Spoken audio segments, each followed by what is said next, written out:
Assalamualaikum, Prof. Yeah. Uh, Prof, I have sent a virtual backdrop for short course today, Prof, in WA. Virtual backdrop for your meeting. I send I you just in, yeah. yeah, I just received, so that I will have to change lah. I want to see how to change. Okay, yeah, I will do. Okay. Thank you.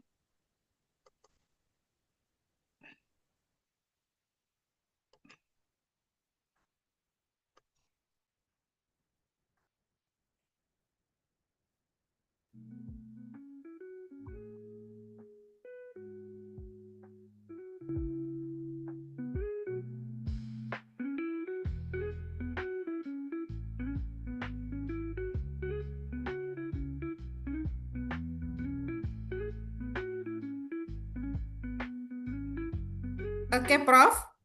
Is it okay? Can see Okay, the okay. latest background? Okay. Okay, yeah. Okay. Okay. Thank you. Alhamdulillah.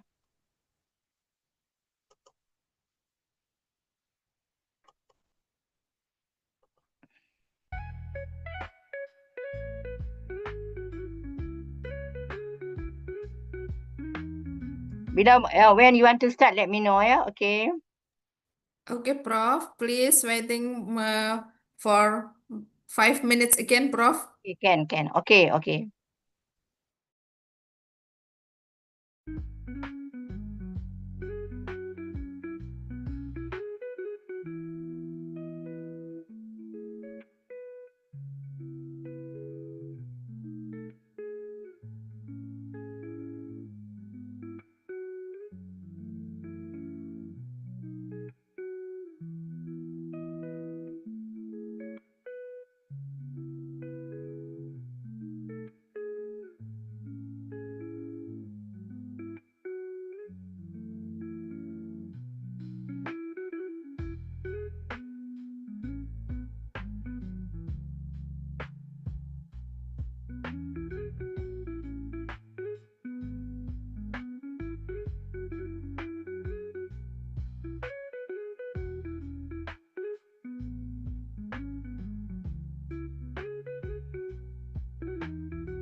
I learned that ChatGPT works best with detailed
Ya, betul. Good morning, ladies and gentlemen. Assalamualaikum warahmatullahi wabarakatuh. Before Waalaikumsalam we begin, warahmatullahi wabarakatuh. please allow me to introduce myself. My name is Farel Dinova. I am an undergraduate of Diploma Nursing Program. And it's my honor to serve as Master of Ceremony for today's program.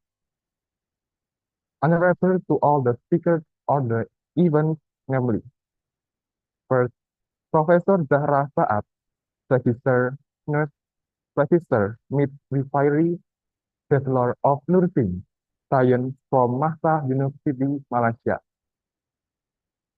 Second, Madam Kala Raani Chandra Gwindan from Sanwa University, Malaysia. Third, Assistant Professor Dr. Tirani Inamkau from Sri Mahasarakam Nursing College, Thailand. A warm greeting to all distinguished guests, respect lecturer, honorary speaker, and all participants from Indonesia, Malaysia, Thailand, Pakistan, and Philippines, joining with us through Zoom. Welcome to day 2 of the Inbound Short Course 2025, hosted by Sikis Pemkab Jombang with the main theme, Digital Health Transformation for Sustainable Healthcare System. We truly appreciate your attendance and active participation. Before we begin, kindly ensure that your Zoom name follow required format, your school name, university underscore your full name. And please that your microphone remain mute throughout the session unless limited to speak. We will begin with the attendance process. Please scan the barcode and fill out the form for attendance. Waiting for 5 minutes.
Assalamualaikum, Profesor Zahra.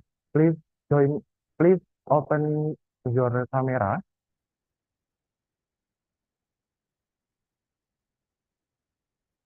Profesor Zahra, please open the camera.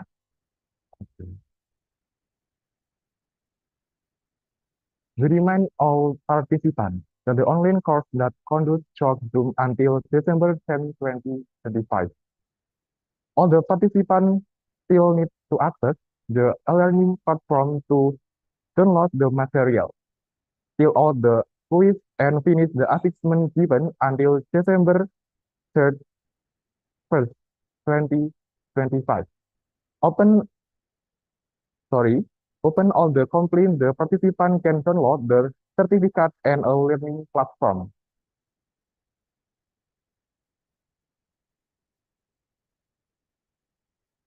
We will now process our first session. To begin, I invite our moderator to lead the program. Please welcome our moderator, Ms. Mayang.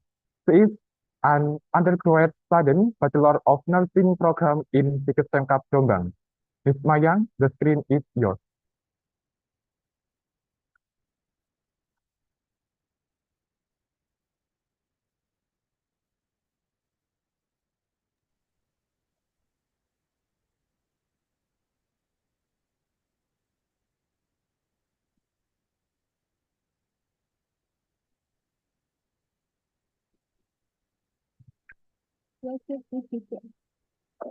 Thank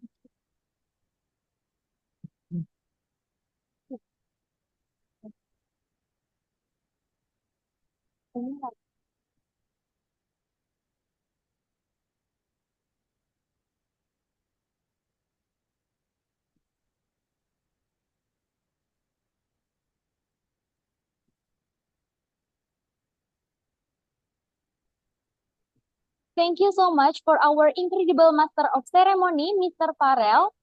Thanks for the opportunity. Assalamualaikum warahmatullahi wabarakatuh. Hi everyone, how are you? I hope you are in a good conditions today. My name is Mayang Ahda Fitriana, and it is a great honor for me to serve as your moderator for this session of day 2. Before starting the discussion, I will greet several participants from several countries. Open your mic and say hi, guys. From Indonesia, hello. Hi. Hello, Hi. guys. From Indonesia, hello. Hi. Hello. Hello. From Malaysia, from Thailand, from Pakistan, and from Philippines, hello. We will begin with our first keynote speaker is Prof. Zahra Saad from Mahsa University, Malaysia. Professor Zahra will present a very important topic, the human element, the how of leading change. This presentation will emphasize the role of human-centered leadership in driving transformation within the healthcare sector. Before we begin with the presentation, allow me to introduce our keynote speaker by reading a brief curriculum vitae. Prof. Zahra Saad, she has more than 15 years of experience in nursing and healthcare education and previously served as the Dean of the Faculty of Nursing and Midwifery at Mahsa University from 2005 to 2019. She currently serves as the Director of International Relations and Academic Advisor in Nursing at Mahsa University. She holds a PhD in Educational Leadership and has received multiple national and international awards, including the Champion Nurse in Education Award. Ladies and gentlemen, please give a warm welcome to Professor Zahra Saad. Madam, the screen is yours. Okay, thank you. The moderator today, Miss Mayang. Can hear me? Can hear? Can? Yes, Prof. We can hear you. Okay. Assalamualaikum warahmatullahi wabarakatuh. Waalaikumsalam warahmatullahi wabarakatuh. To the chairman, the organizing committee, and all the distinguished speakers, and to my beloved participants here. I'm sure there's so many also nurses, midwife, and other healthcare providers here. And Alhamdulillah, thank you again for this invitation. And with the topic given for 45 minutes to 50 minutes, I understand. I will share this topic given, and it's really interesting because the inbound program conducted by this university, this institution. I remember when I went to University Jember, last year, they had the inbound. So for our students, when they go there, they will be outbound. And today, with the technology, with the latest digital, all we can have by virtual, and this is all about the technology. Today, the topic given is the human element. And the topic given to me is the how, bagaimana of leading change, yeah? And I will share with you based on my 50 years experience in the clinical for 20 years, now in the education for almost 30 years, and with the experience in the clinical, in the various discipline. Also, to change, we need a person who want to be a leader and they have the intention to do the best. So this is my tagline and my motto for everyone, especially for the young generation here. I can see you all here almost 80 or maybe with the physical. So the tagline, the motto here for change to take place, remember in your mind, you must set this mind, what you do today should be better than yesterday. What you want to do tomorrow should be better than today. So that is the tagline first.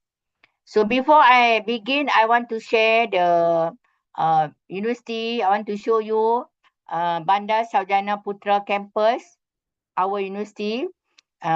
I know some of your lecturer, they have been here. Some of you been here.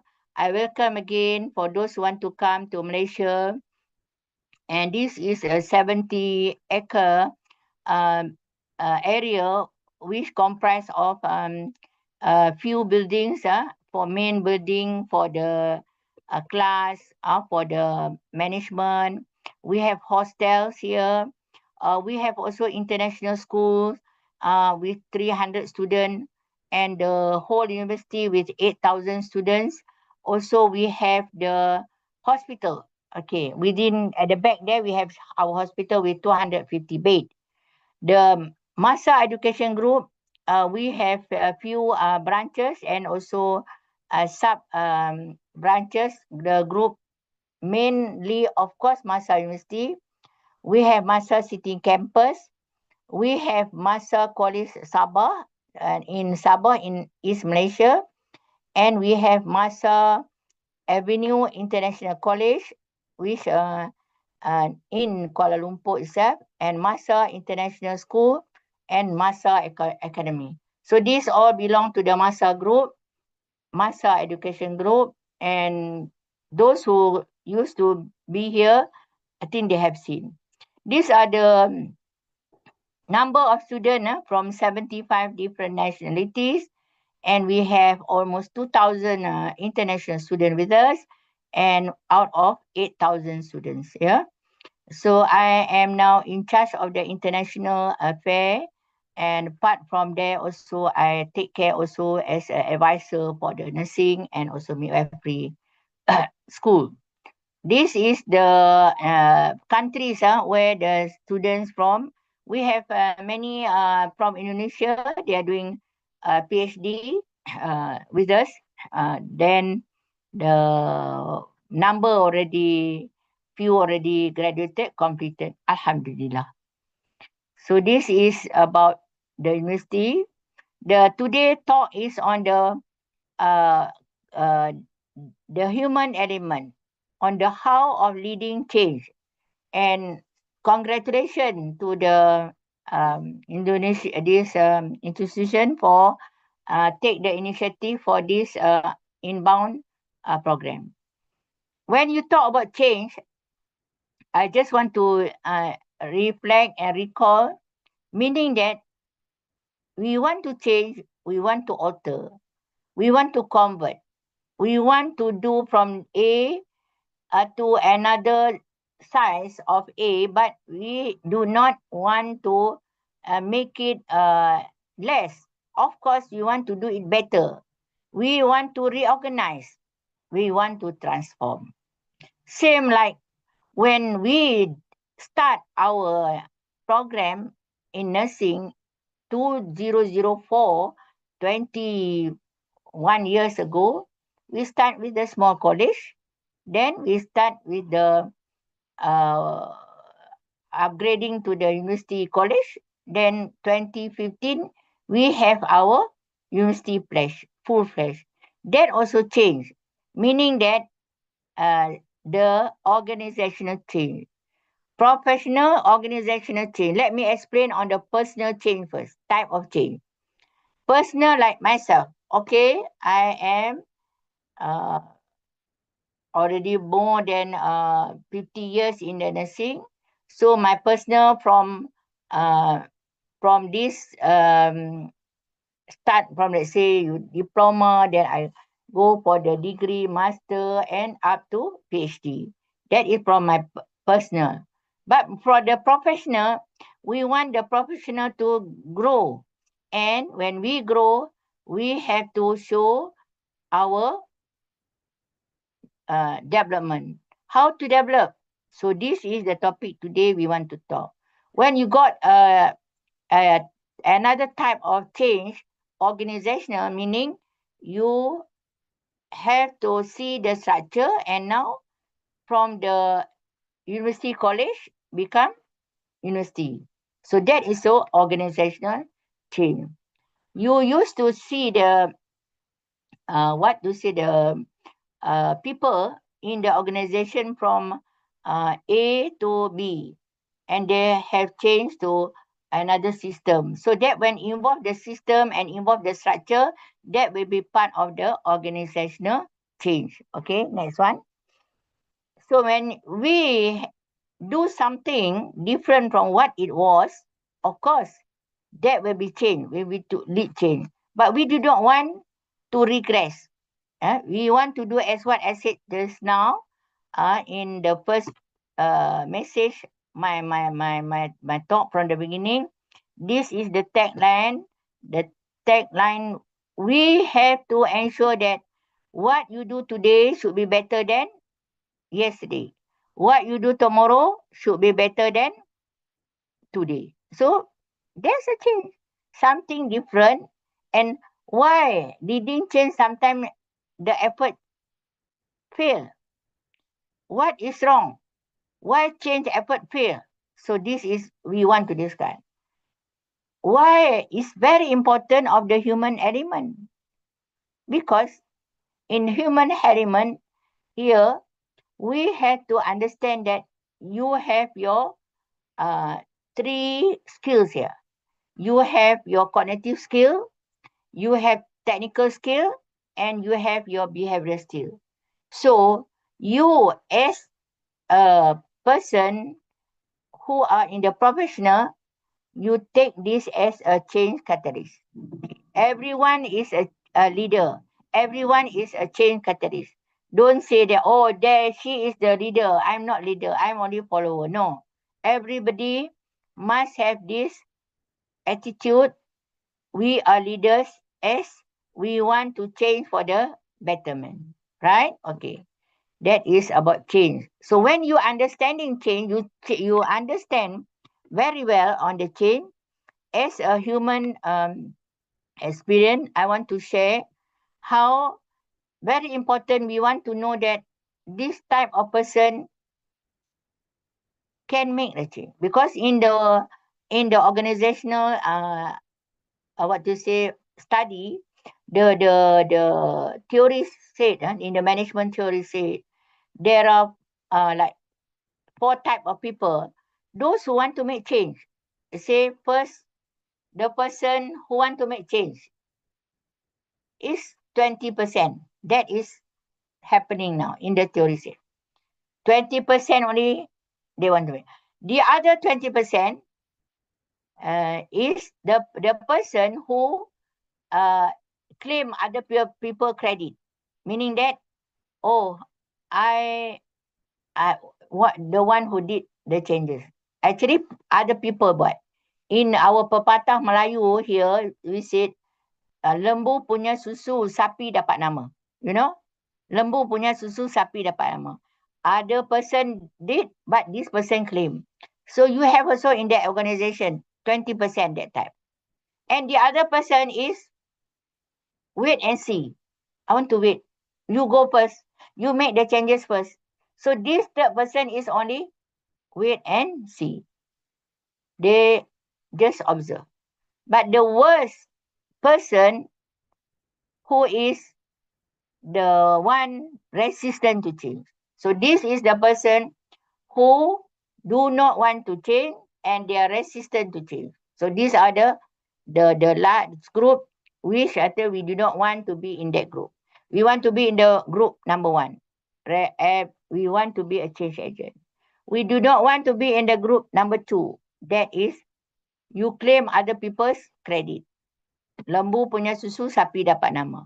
We do not want to be on the atas pagar juga. We do not want. Observe, wait and see. Do not want. And we also do not want to be the person who resistant to change. So we are now have change as a human experience. We have our emotion and we have the resistance, which the person can be a person wait and see. But the people-centered transformation, this is what we want. Kita mau ke arah betterment. Remember, every day we have to ensure we are going to do the best. As the quality guru says, here in the human first mindset here, seeing people before process. We respect dignity, psychological safety. We must have this ownership and engagement. How we work, way of working, we listen, culture. So if you want to lead change, these are the elements. As a person, to be the catalyst of change, we must be visible leadership. We must have the feedback loops and learning culture, because learning should be our culture. Every day we are learning. Yeah. And we cannot say, oh, I have finished. I would like to show this something honor. I'm happy to show this is my the first batch of nurses. And now after 20 years, of course, they are holding a leadership role. They're already in the bigger organization. They lead to change. And these are the nurses from the beginning. And after 20 years, I met them in many organizations. Alhamdulillah. So that is just sharing the photo, yeah? Okay, next one. So you have moved the person, what is change that one? A move from a steady state to one of uncertainty. So the topic that we want to lead a change, we have to understand in the conceptual manner that change can be done and it must follow few steps. You must understand the theory of change. You must understand what is the purpose. You must understand type of people who can make the changes. So we have discussed the type of people who are able to make as the change agent. A person that I mentioned just now, the 4 types of people. First one is the group of want to make the changes. The second is the person who claim they are they claim other people's credit. The third, who are wait and see, and the final person is the other group who resistant to change. So we want to move from this steady state to one of uncertainty. Of course, there's a lot of changes, right? To make a change, a lot of changes. So change involves the crystallization of new action possibilities and involve new policies, new patterns, new methodologies, and new behaviors based on reconceptualization pattern in the unit or organization. This according to Cantor in 1983 as the Cantor, one of the management theories. So now, how to move forward? How to understand deeper? Okay, I share this few photo because these are the nurses, the midwife, and other healthcare. Some of them are pharmacy. They have some experience, and when they want to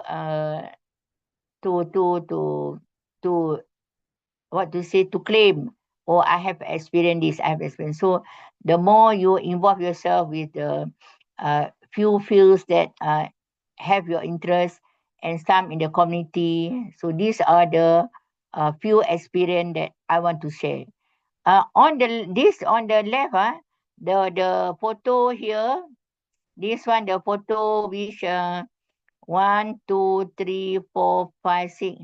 This group of nurses, they are from international. All from international. And when they go back, they bring the good experience. And when we have our seminar or symposium, I also like them to share their success story, how they make the changes in their working place. A lot of success story, and I am happy, which normally I will do it every year. So this year, this December or January, I just want to share with you one of our alumni. She working in US. I invited her because she come back for the holiday. Share her success story. By sharing her success story, what are the best practice we can adopt and adapt? Yeah, okay. So this is the Apalah Zcare, one of the community service, which I came back from elderly care course, and that was in year 2010, about 15 years ago. Yeah, so I told you as what I said, you do something you interest. My interest in elderly, so I started this elderly care center.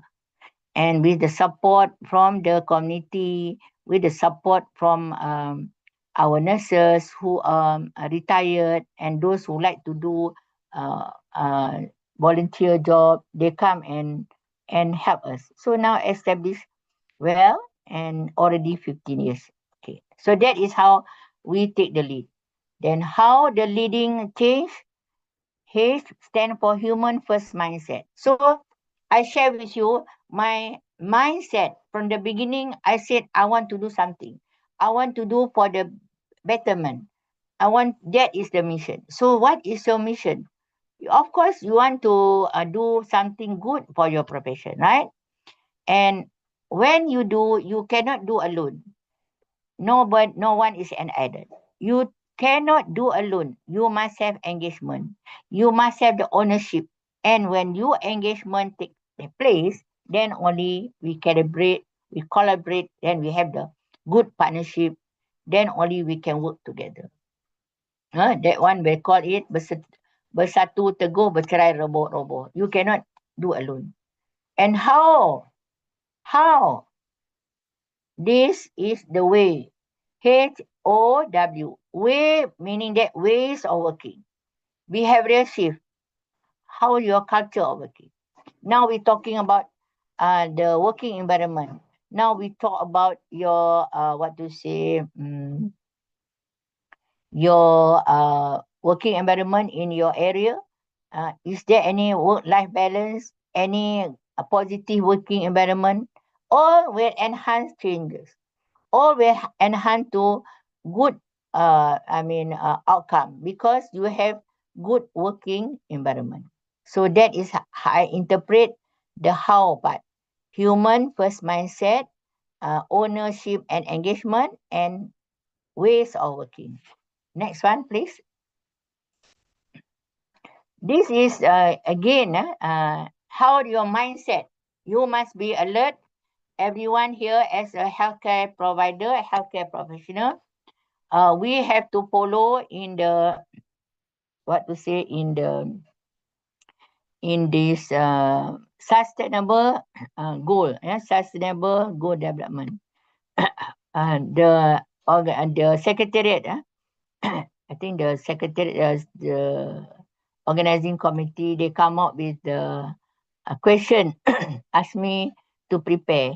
So I didn't prepare in advance, but I told, I would like to tell you one of the question here, you must know on the sustainable goal development.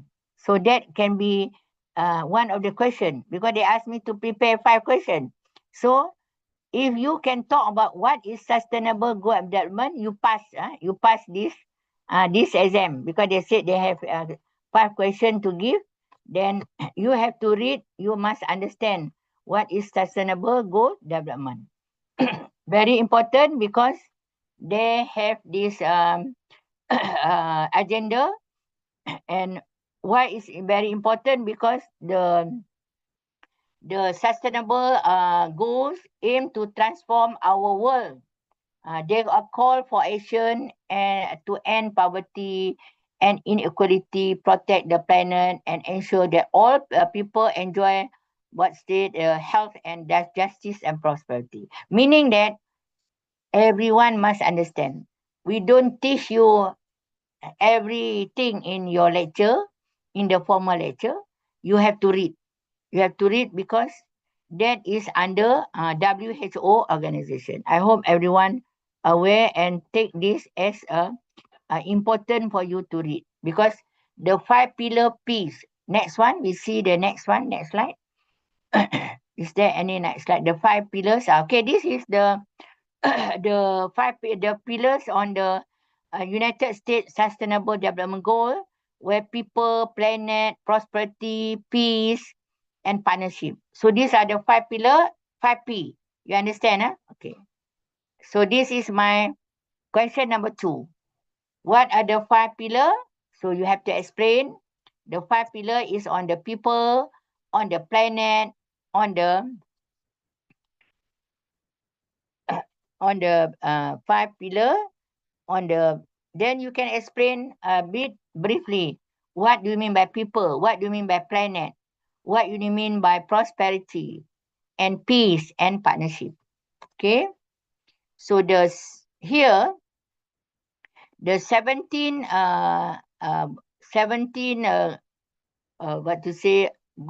SDG, it refer to every for the respective ministry or the organization related to the SDG. For health, we are concerned on the number 3, good health and well-being. This is the sustainable development goals that everyone must be aware. You must alert because we are in the healthcare provider, in the healthcare system. And the SDG mentioned that the good health is essential to sustainable development and the agenda of 2030. And it focuses on the broader economic, and social inequity based on the 5 people that I taught just now. Yeah. So not forgetting these challenges. Remember, there's also blessing before COVID-19. If you want to have this webinar, you want to have this conference, we have to fly over. You all have to come over all by physical. But during the COVID, we are not supposed to, travel. So we start to have this webinar. So now, after the COVID also, we still continue with this webinar and the knowledge also can still be shared. That is about SDG and also the Sustainable Development Goal and about digital health also. Okay, so this is something good health and well-being on a global scale. We are in the healthcare profession and we must be alert on this. Yeah. Okay, we must be alert. We must know when people say, you are focusing in which global, in which SDG. So we are talking on the number 3, good health and well-being. Semua kita kena tahu, ya. Okay, next one. Why I use this why I use these wise man words? Because this something to instill. An intelligent person is the one who has successfully fulfilled many accomplishments and is yet willing to learn more and more. That is how to lead. Because if you have a positive mind, you want to be successful, you want to grow, you want to develop. So this is in your mind. You should set this mind and have a good spirit. Yeah. Okay. That is about what I said, to learn more and more, to lead change. Yeah. Okay. And I like to share this, how our nurses working in Saudi, they want to progress themselves. They continue taking master and PhD. So now with the new technology, everything is digital. So we can still share knowledge. We can still supervise them with this, what I say, technology. Yeah, okay. So this is what I meant is on the technology. We want to share the knowledge, and still supervision can be done. Still, we are here to support each other, and learning still continue. And this is all about digital transformation, because it's a integration of digital technology. We have a new way of learning, and the culture of this to be instilled and continue to learn. And this is all what if a person want to excel. Okay, next one. So to lead change, meaning that you have to base on this, how you see things, deputy's mindset, or they discuss based on what cannot be done, only the cannot be done. No need for the new idea. That is a person who said, person this one, I do not want to do. But if you have this kind of mindset, so change cannot take place. Yeah. Okay. Next one. So all about your mindset. Again, if you want to change, your attitude is very important on this mindset or mental framework by which a person sees or approach the situation.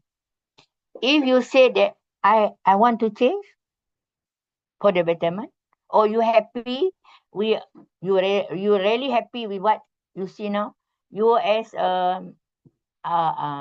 just auxiliary staff, as you do not want to go up, you happy, you feel comfortable, you feel like don't need to go further. So that is your mindset. Nobody to what to say force you. But if your mindset, you ada rasa mau berjaya, go further, then this is mindset or mental framework by which a person see or approach the situation. There's always what to say, proverb, a wise man said, about if you want to change, you can bring horse to water, but you can't force horse to drink the water. Meaning that, so all about your mindset. We can bring horse, kita bawa anda ke air, tetapi kita tidak boleh paksa anda minum air. All about your mindset. Yeah, as the saying goes, you can bring horse to water, but you cannot force the horse to drink the water. So that is how the progress. I want to show this progress of how with the team we develop. In start 2004, you see now, we want to change for betterment. Okay, see next one. How we start taking the student. Next one. How we collaborate with the UK, because we want to do benchmark. We want to have the better program. So we start the midwifery program. So I went to UK to do the benchmark, see how the best practice.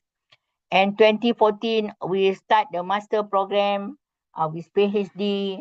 It's almost 10 years now. And we have also advanced diploma in pediatric and other program as well. So we moved to the current campus, main campus, and in year 2015. Okay, so that is about how change has taken place, the organizational change, the professional change, and this one. All about us. Of course, we have to work together. That's what I said, yeah? Next one.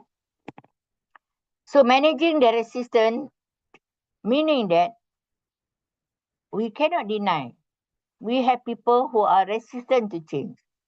And why people resist change?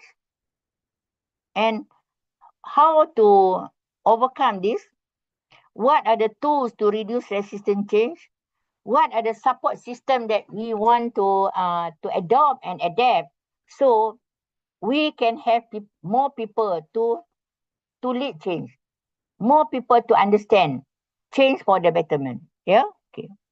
So this is what we want to discuss some more and share with you, because again, change for the betterment. Yeah. And why people resist change? What do you think? Why people resist it? Maybe you can put in the question later on. You can give your answer later. Why people resist change? Yeah. Okay. And that is all about the human element. So the topic what I share now is the human element, which all about in you, because human with the element this, the how of leading change is all about you, about the attitude, about your mind, about your knowledge, culture, and so forth. Yeah. Okay. So now the multi-professional involvement is very important if you want to make the changes. Okay. So when you have this kind of understanding, you have, take it, you have integrate the SDG, you understand on the SDG, you talk about your mindset is already prepared. Okay. You are ready with the organizational development. Now you come to the multi-professional involvement. You have the close collaboration and partnership across healthcare. We are happy to have close collaboration with the your stickers, your stickers, your institution. We are happy to collaborate. We are happy to have this partnership, because if we can work together, healthcare professional, and we sit down and we looking to new way to work together, and that is how we lead change. We want to improve in this healthcare beyond border, education and training. Yesterday I was with one of the client, and she came back from UK, and she said she asked me, I had my delivery, 3 deliveries in UK, and all I had water bus delivery. And she asked me, in Malaysia do you have water bus? Bersalin dalam air? I must ask in Indonesia, do you have a water bus? Maybe you can answer me later. So I tried to search. I said only one place we have water bus. So to show that some places they are more advanced. We don't have that kind of water bus. Maybe the client want to ask you, do you have this facility water bus? I can afford to pay. So not many have this kind of water bus. Yeah. So improving healthcare beyond border. Of course, to lead change, you need education. You need the training. As educator, I am willing to share my knowledge. Even though I already come to 50 years in the industry, inshallah, I am still strong, healthy. I still usia tu ada, tapi kesihatan mesti ada. Okay, inshallah. Of course, not so active as before, but I still can share the knowledge. So education and training is very important, and the relationship between the partner is also very important for us to have this mutual trust. We respect each other, we have our commitment, then only we can go for the betterment. Yeah. That is how we talk about sustainable change. We sustain change. Okay, next one. When you sustain change, so this one is all about we want to have our deliveries in this healthcare to show that we have our good practice. Inshallah, show that everything that we do, we can do together, we can adopt and adapt, and can monitor the progress, and we can adopt and adapt. That is about our sustaining change. Next one, how to sustain change? By good communication strategy. We want to change this communication strategy is very important. Right now, is by virtue, still we can deliver. We have a good digital system. We have good technology. This integration of digital technology. We have good data. We have a model. Then good operational practice. All about digitalization. Everything is there for us to adopt and adapt. So this digital transformation is the process of adoption and implementation of digital technology, part of the communication strategy. Yeah, and by what to say, doing this, we also can excel. Yeah, okay. And we hope that pillar. Remember what are the pillar? Pillar on this technology based on the culture, on the leadership, and on the customer experience. The next slide, yeah. Every time when I give lecture, I would like to share with you because this is something I love to share. It's near to my heart because I was given award for the First Malaysian Nurse Leader Fellowship at GNLI, and where at Geneva, Switzerland. I was with all the 35 other nurse leaders in the country and the healthcare provider. That one, me in front there. And about 15 years ago, we came back. We sat down. We talk about policy. We talk about how to progress. We want to make the changes, and they're the good platform. When I came back, I had to do something. So that is about change. So I started few advanced diploma. I started the master program, the PhD and so forth. But of course, we need the teamwork. So that is about why I share this, because I want to show with you how very important for us to have this kind of mindset. Mindset. Next one, what I told you is all about the togetherness. Because when you want to do something, all must be together. Yeah. When you talk about the goal of holistic client are centered around improving health, you cannot do alone. Reducing suffering, preventing illness, holistic care focus on predicting all this. You want to reach the SDG on health and wellness. So we have to provide the support. We have to have good communication strategy, and all this about togetherness. So this is the photo just for the purpose of presentation today. I share. I also like to show this photo and my first photo just now, the previous photo. Okay. So I have another few minutes, I think, to go. Why I want to show you this slide on the number, the slide number, the next one, we have few. These are the success story, those who make the changes. And when they willing to share their success story, so we learn from each other. So this is how I share with you.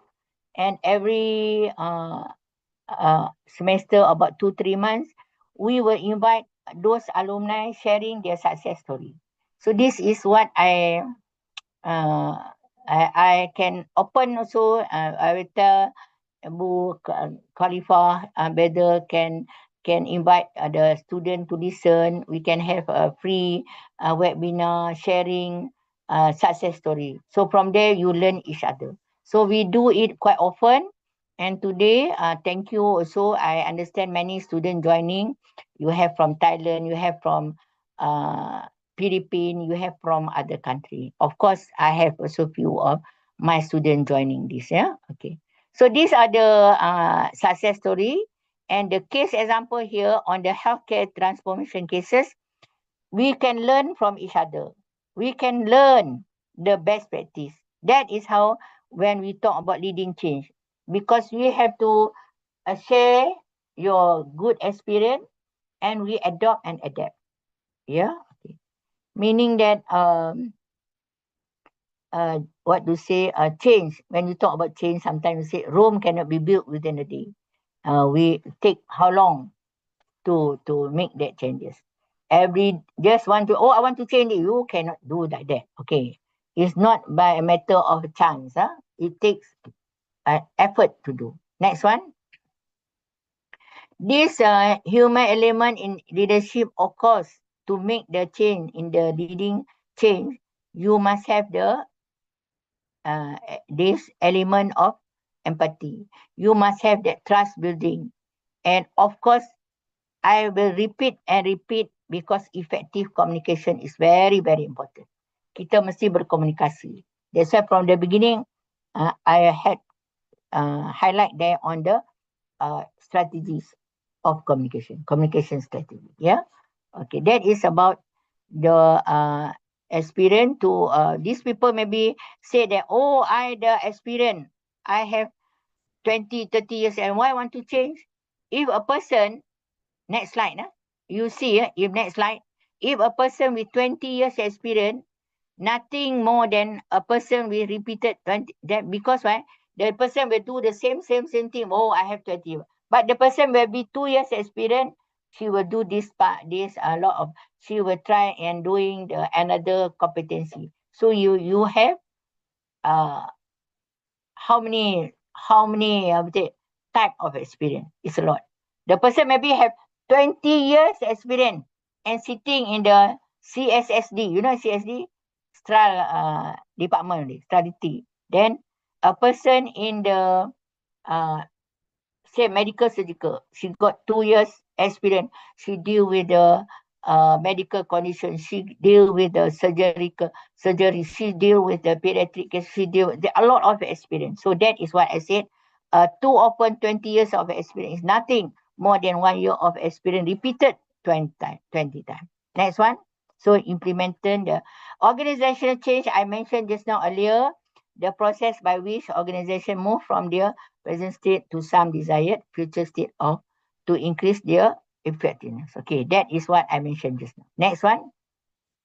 So this is related to the earlier when I talked about 20 years experience, the nurses meeting dealing with complex and demanding consumers. So now when you're working under uncertainty situation and assignment, you have to ensure that the process that you following must have the protocol and you are competent in that field. Okay.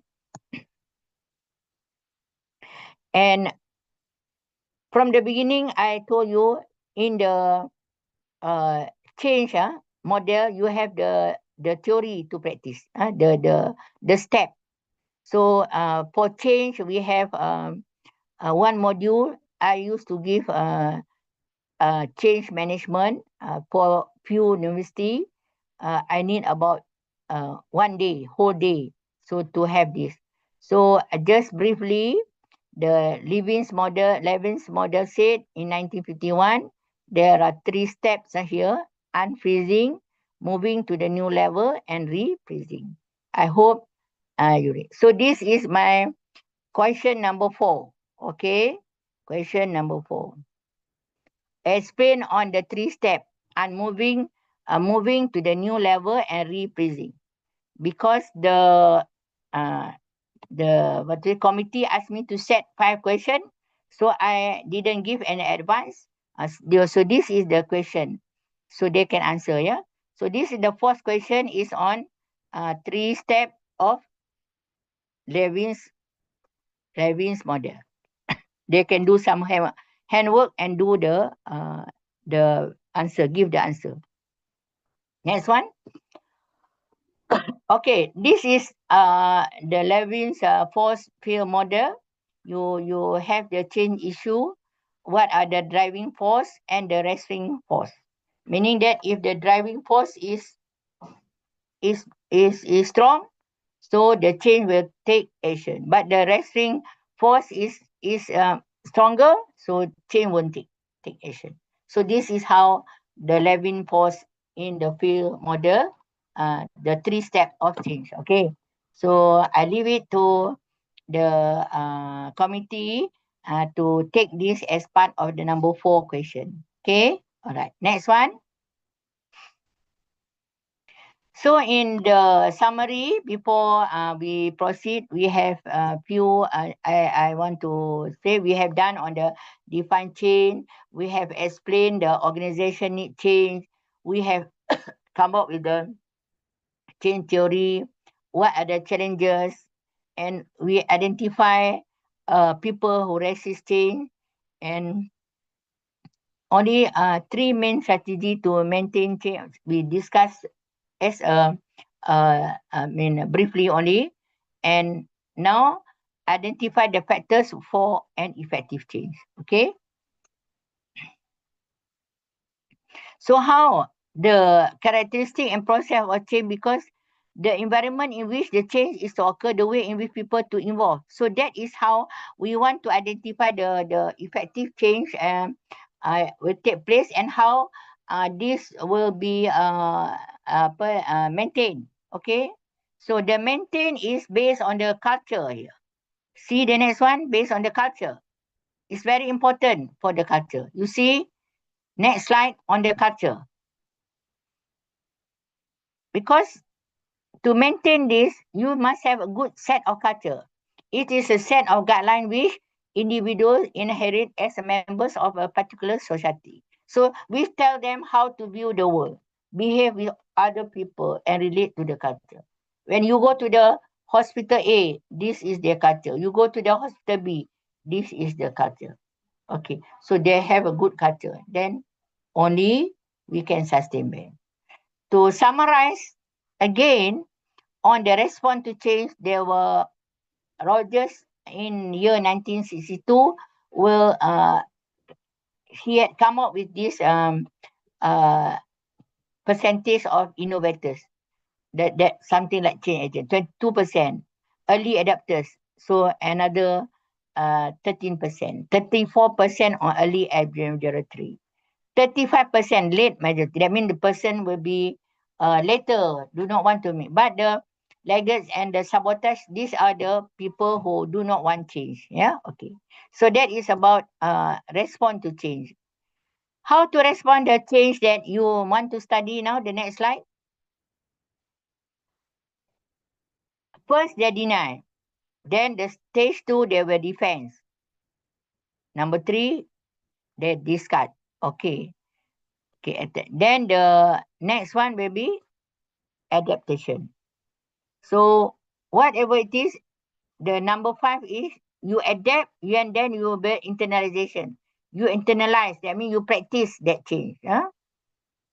Or that if you want to do, still go for your attitude, your mindset.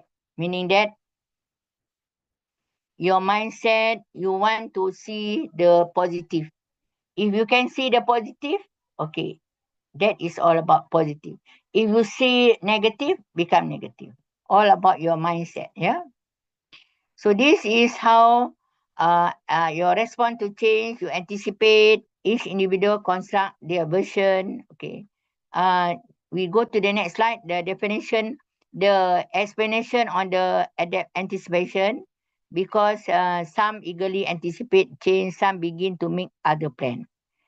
So if the person want to confirm, because there's information and information and frame of this reference are based upon the previous experience. Some people, they want to make change because they're based on the good experience. They have experience.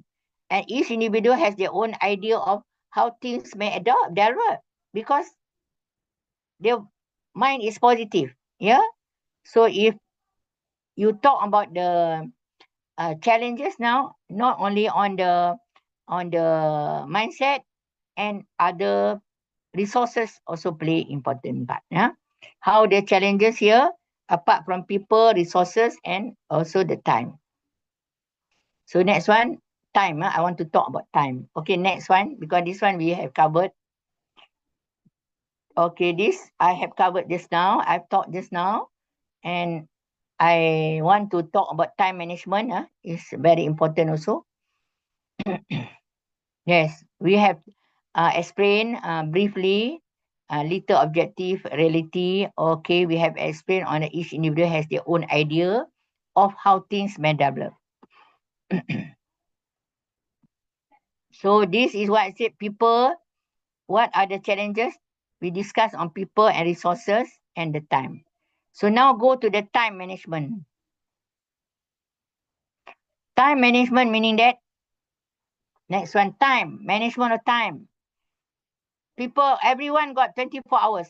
Some people say, oh, I have no time. Tak ada masa, I have no time. Anyone got more than 24 hours? Nobody got more than 24 hours. That is how you manage your time. What is the priority? What is the important, not important? What is urgent and important? What is not important and not urgent? Also, these are the 4 metrics. There also, I will teach on management of time. We need about 2 hours to talk about management of time. So what is very important now? You have to use according to the desire of the person want to reach the target. Okay. So why do we resist change? Because they do not want to change the status quo. They feel insecure, rasa tak selamat. Their conflict, value conflict. And they also lack of information or a misunderstanding of proposed change, apathy. They propose change, compromise other area of self-interest. Or they sincere believe that the proposed change are not in the best interest, or they do not want to listen. So why do they want to? They do not want to change because their previous experience of change, lack of trust, so loss of control, do not share the vision, do not like how the change is being. So dia jadi macam ni lah gambar ni. Gambar yang the next one. Next gambar, tak nak. I do not want. So they do not want that person. Okay, three approach of change. Perceive, that mean rational. Okay. So now, you have to understand the 3 approach of change. And this is going to be the last question, number 5. The 3 approach of change. That will be your last question. I have to prepare 5 questions, right? Okay, this is your last question. 3 approach of change. Okay. So in this manner, when you talk about the SWOT analysis, you have to understand yourself, what your strength, how I want to make the change, what I am good in. I am good in this one, so I can portray and you can promote that what you want to change based on your strength. If you have your weakness, you have to be corrected, and you must be open. And if you see got opportunity there, then you can you have to say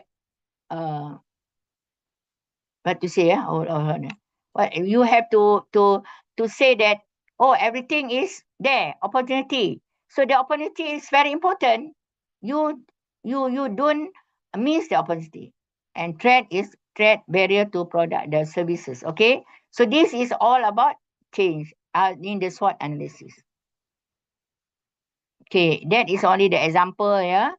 So I don't go much. The most important managing change here, the next 2 slides. Managing change, yeah. So that is just to give you an example. I would like to go to the next slide on the managing change. Managing change means that involve an interaction between how consider in managing change, difficulty in identifying all the problems that are likely to arise. You have to understand in estimating the amount of time needed. You have to have frequent communication, because the frequent lack of commitment to the change is desired by them and not us. So these are the way how managing change. Okay. Total time is here. I hope everybody know about Gantt chart. Yeah. So the change agent, the effective change managing change, involved in interaction between decision and action, be it individual, group, or organizational level. Therefore, anyone can play a leadership role. That's why from the beginning I stress everyone is a leader. Okay, as Rowan and Steele said, 1995. Okay, in the next slide, I share with you people who act as a catalyst and assume responsibility for managing change activity. Who are there? Everyone. Okay, the answer is everyone. Yeah, okay. So the effect of the change agent here, you know uh, uh, how to get cooperation. You can operate within the highest ethical standard. You must have both humanity and self-confidence.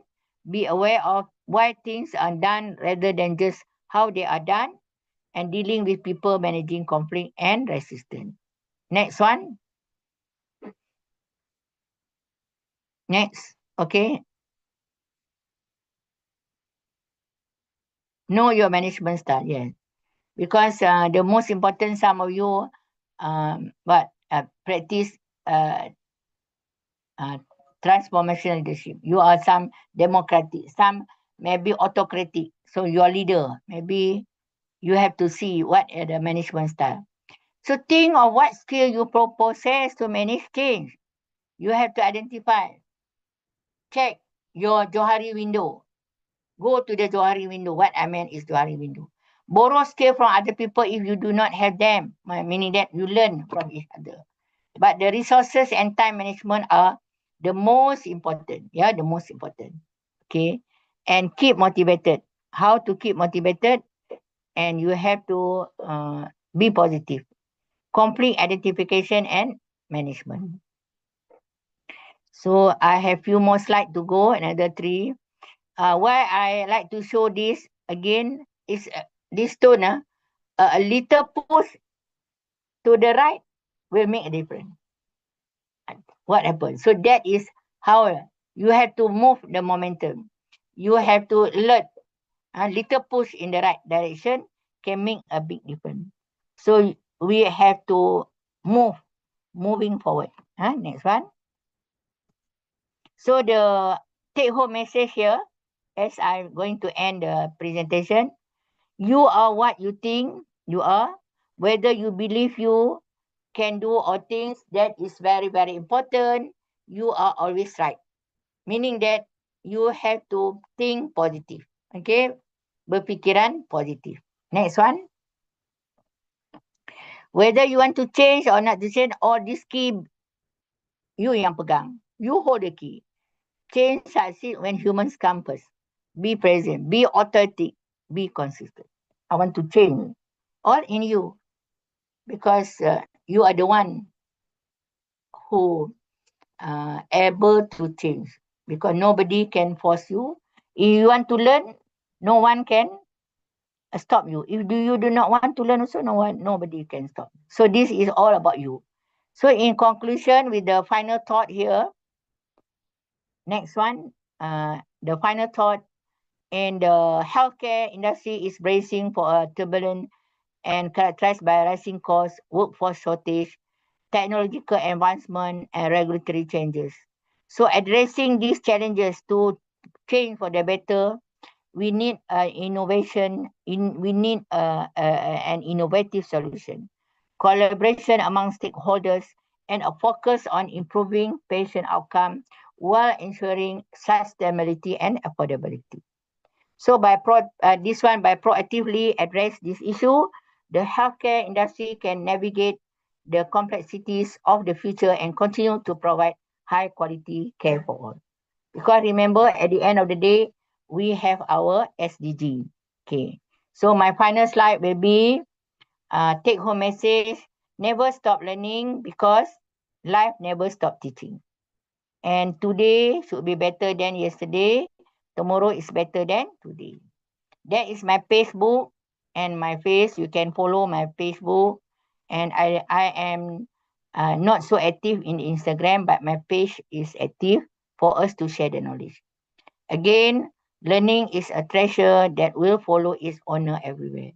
Keep on learning the lifelong learning culture, then be a leader of change. Okey, sekian. Wabillahi taufiq wal hidayah. Wassalamualaikum warahmatullahi wabarakatuh. Waalaikumsalam warahmatullahi wabarakatuh.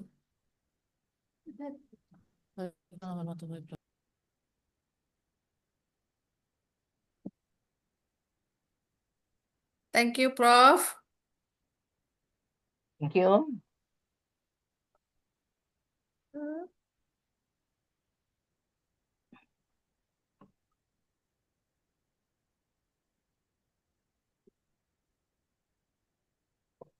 Now we can wait for moderator to open some question from participant.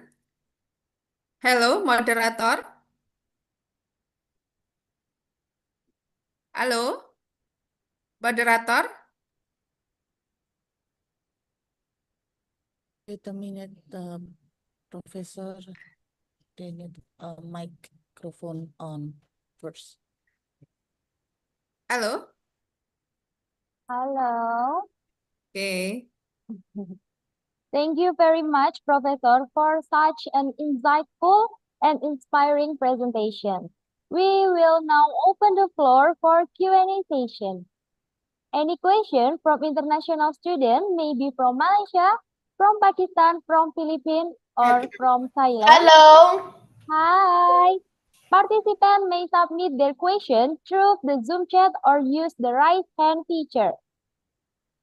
Each question will be answered directly by the speaker. Let us begin in the Hello. Hello, any question? What's your name? Hello, any question? Okay. I have one question from student from Indonesia.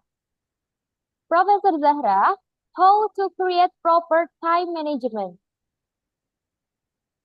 Okay, thank you for the question. How to create a proper time management? I would like to share with you all. Wait, If you can hear? Yes, I can, Yes, Prof. I Madam. can hear you. So the question here is Shut how up. okay, the question Shut here. up. Okay, can hear? Okay. There's some interruption. Okay, now is my answer to this, how to create a time management. I want to share with you. In the time management theory, when we learn, we practice, there are 4 types of time management. One is very important and not very urgent and important. Number 2, very urgent and not important. Right? Important and not urgent.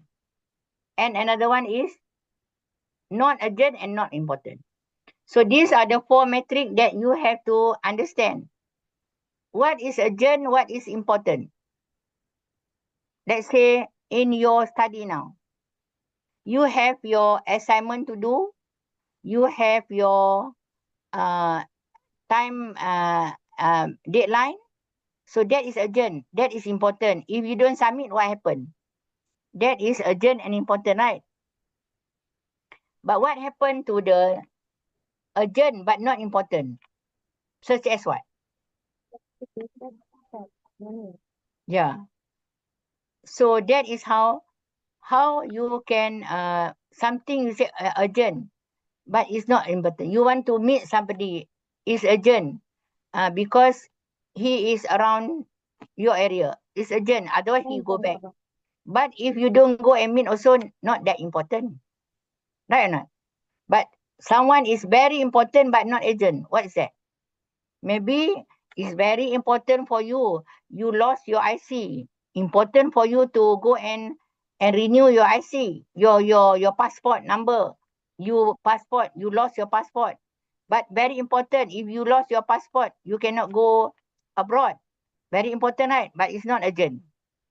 But the one not important, not urgent, Mau lepak-lepak itu important kah? Mau santai-santai, mau dating-dating. So that is sometimes not so important, not so urgent. Okay, that is how I share my thought on the question, how to manage time. Okay, enough, madam. Okay, that Okay. is that the answer? Okay, all right. Okay, thank you so much, madam. Let us begin in the second question from Miss Paula.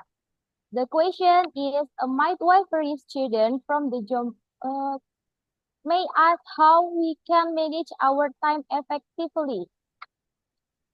Okay, how we manage the time effectively. Just now, I think I answer you based on the fourth metric. You want to manage time effectively, you must have priority, right? Okay.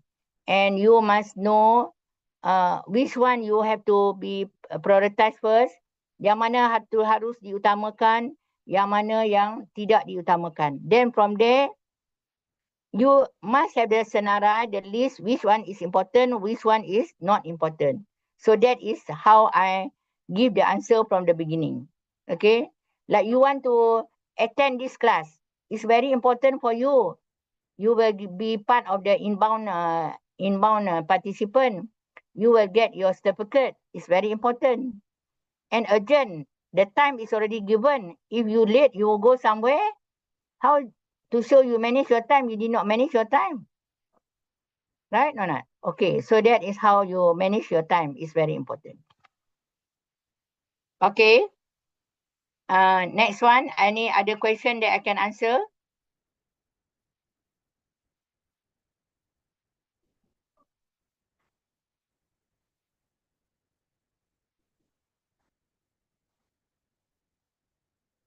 I can't hear. Please open your mic, moderator. Open your mic. Okay, hello. Thank you so much, Professor Zahra. And then the third question from Muhammad Umar, University of Lahore. How can we relate or apply SWOT analysis in healthcare field? Can you repeat? I can't hear properly. Can you repeat the question? Please repeat the Okay. question. Okay. The question is, how can we relate to apply SWOT analysis in healthcare field? How can you understand? And is that SWOT analysis, right? Yeah, right. SWOT analysis. Okay, SWOT analysis, S stand for your strength. The person must identify what is your strength. If you are a midwife, your strength is in the midwifery knowledge. Then what is your weakness? Maybe you are not good in delivery. You have to learn. You have to increase your competency. But if you know the opportunity, people want to take you to work in this place, you grab the opportunity, meaning that you quickly have to add to your yourself the good skill. From there, that you take the opportunity. What are the threat? Threat meaning that is people around. Now the threat is people must be advanced with the technology. If we do not follow this technology, you become behind, right? Behind time. So you have to overcome this. So then only you can be a good healthcare provider. So that is my answer. Okay, thank you. Okay, thank you.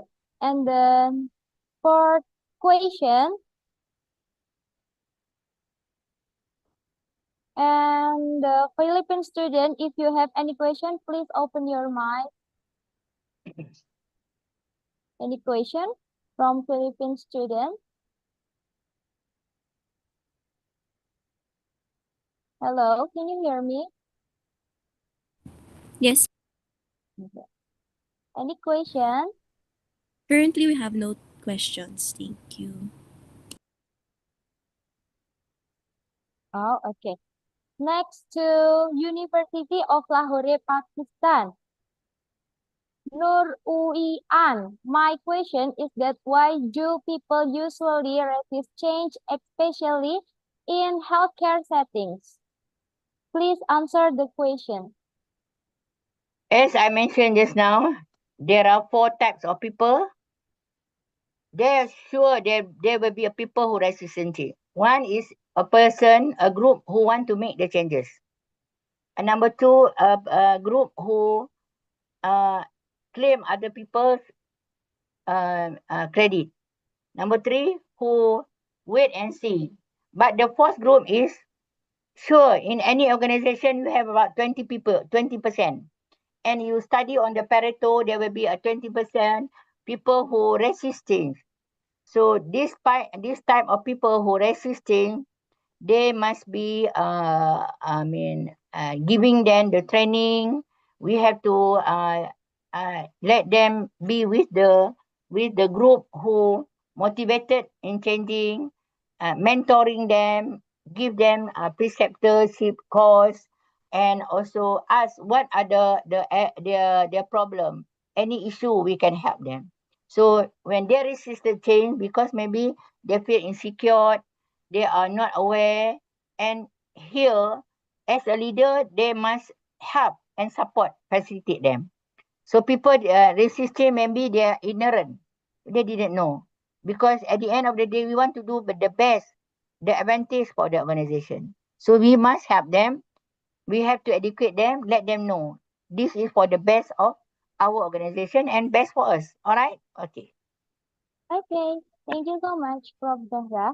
And the last question, maybe from Thailand student, if you have question, please open your mic or submit your question in a room chat. Any question from Thailand student? Hello from Thailand. No question, thank you. No question, thank you. Okay, time is up, guys. Thank you for the meaningful question and active engagement. This concludes our first session is leading cannot alone, may have team, has engagement, working environment to important. All of this can leading to good outcome as health provider. Good mindset for change is also important. Managing resistance, not everybody want to change into digitalization. That the role of leadership and empowerment of all partners to collaborate. To sustain change, we must make it a habit to adapt or adopt. We must have communicate strategies, togetherness, consistent learning. In any digital transformation, the most important factor is having a leader who can guide and harmonize their team.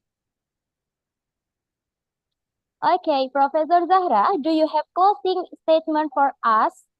Okay, thank you. In the first place, I would like to congratulate this institution for organizing this. Well done. Really, I give a big 5-star here because this is the first inbound program. Only my take-home message for them, and also the 5 questions that given by the organizing committee asked me to prepare. I give this as a take note for them to take home.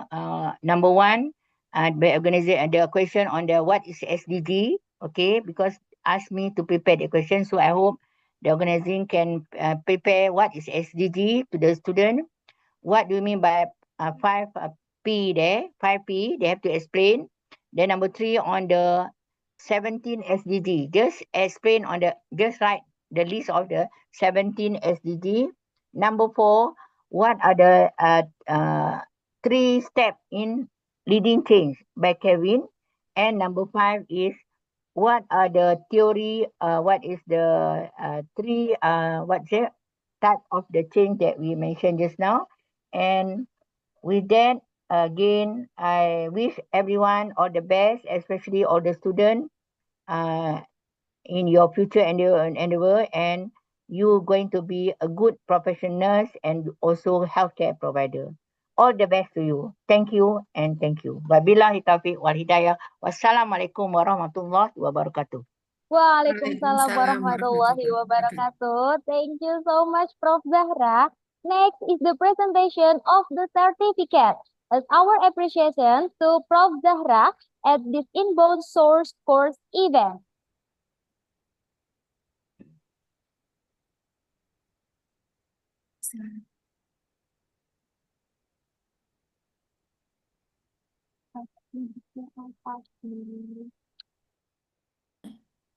Thank you, Prof. Zahra. I submit certificate as a speaker. Thank you Yeah. very much, Prof. Zahra. Yeah, thank you and I appreciate that. Assalamualaikum warahmatullahi wabarakatuh. Waalaikumsalam warahmatullahi wabarakatuh.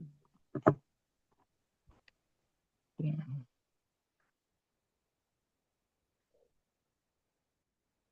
So I leave ya, Bu. Semua terima kasih ya. Okay. Yeah.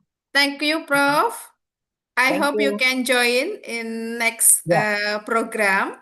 Yes, In yes. next program in Stikes Pemkab Jombang. Thank you for your time. Thank you for your knowledge and thank you for your experiment for me and motivation for me to change health sustainable. And I hope you can join for next Yeah. time in the international webinar. I Yeah. will to confirm to you, and I hope you can come from to my campus in Stikes Pemkab Jombang in 2029. Insya Allah segera kami konfirmasi, insya Allah di bulan Maret atau April from international webinar in Stikes Pemkab Jombang. Thank you, Prof. Zahro. Keep healthy and see you again. Ya, insyaAllah. Terima kasih. InsyaAllah. Thank you very much.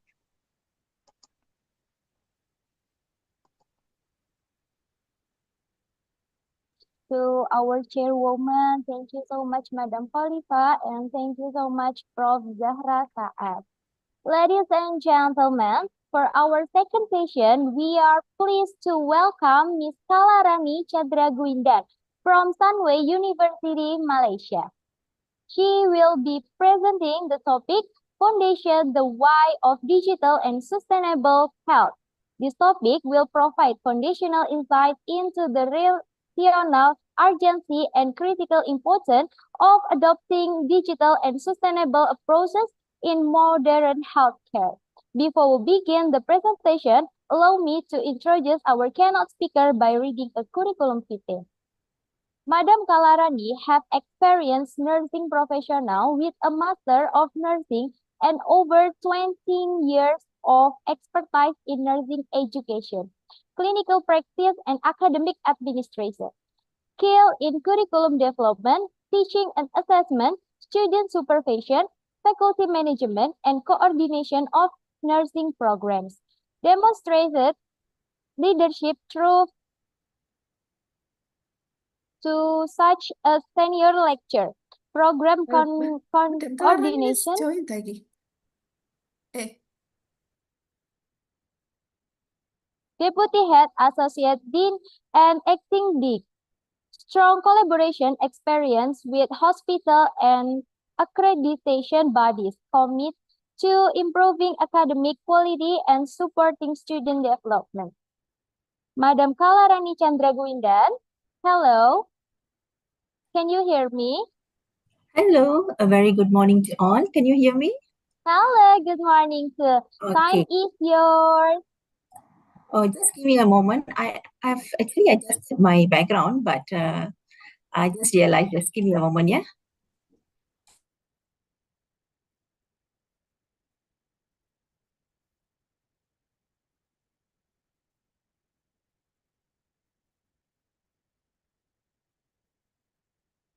Miss Kalarani, please open your mic. Oh yeah, just hold on, yeah. Okay. Mas juga gitu turun lagi.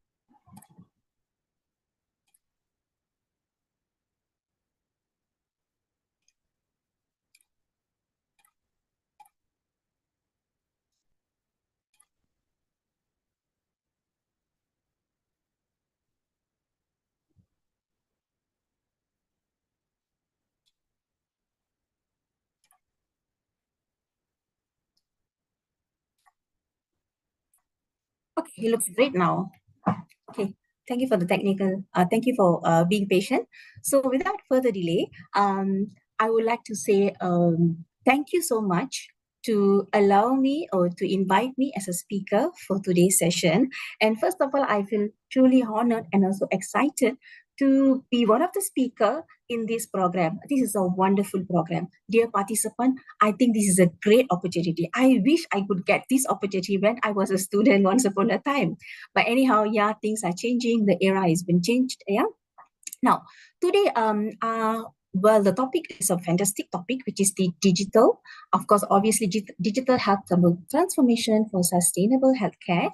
And here, one of the topics that has been given to me is the foundation and the why of digital and sustainable health. Yeah. So, before I dive into my topic today, I have a request for all those participants.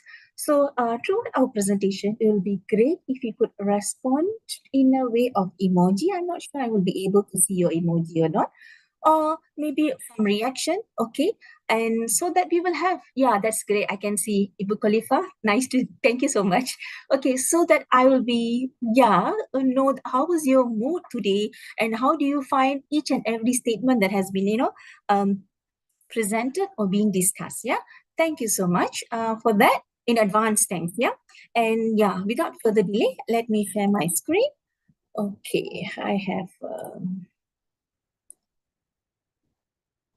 Okay, I hope you could see my screen.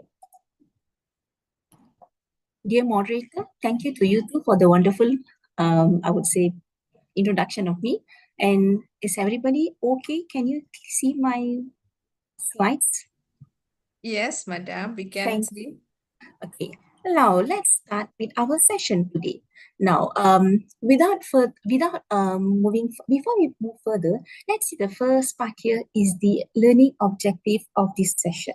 So yes, our topic is about why digital, why sustainability, but at the end of this session, hopefully all the participants will be able to discover the connection between the digital transformation as well as the sustainability crisis in healthcare. Now, outline of the presentation, I think this is one of the most important thing all of you are looking forward. How many chapters, how many slides do I have? Yeah, so, well, when you look into the item, we have introduction and conclusion, that's standard. In between, we have what are the triple unsustainability challenges in this digital era. Next, digital health transformation.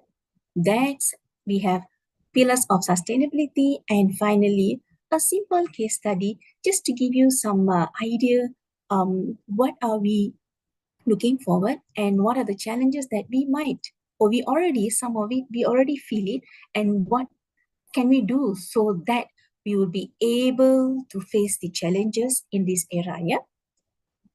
Now, okay, looking into this matter, first of all, we have to agree, or we have to, I would say, admit that our healthcare systems are facing a crisis. Yeah, whereby what does it mean? Crisis here is actually to sustain into the upcoming or facing or meeting the challenges on aging population as well as the various, or in other words, chronic disorders. Yeah, health disorders. So that is number one. Next, moving on. Now, why we have digital transformation? Is it a trend using AI and so on? Is this digital transformation is a trend? No, it's no longer is a trend. It is not an optional anymore. It is something that very, very essential to secure the future of healthcare.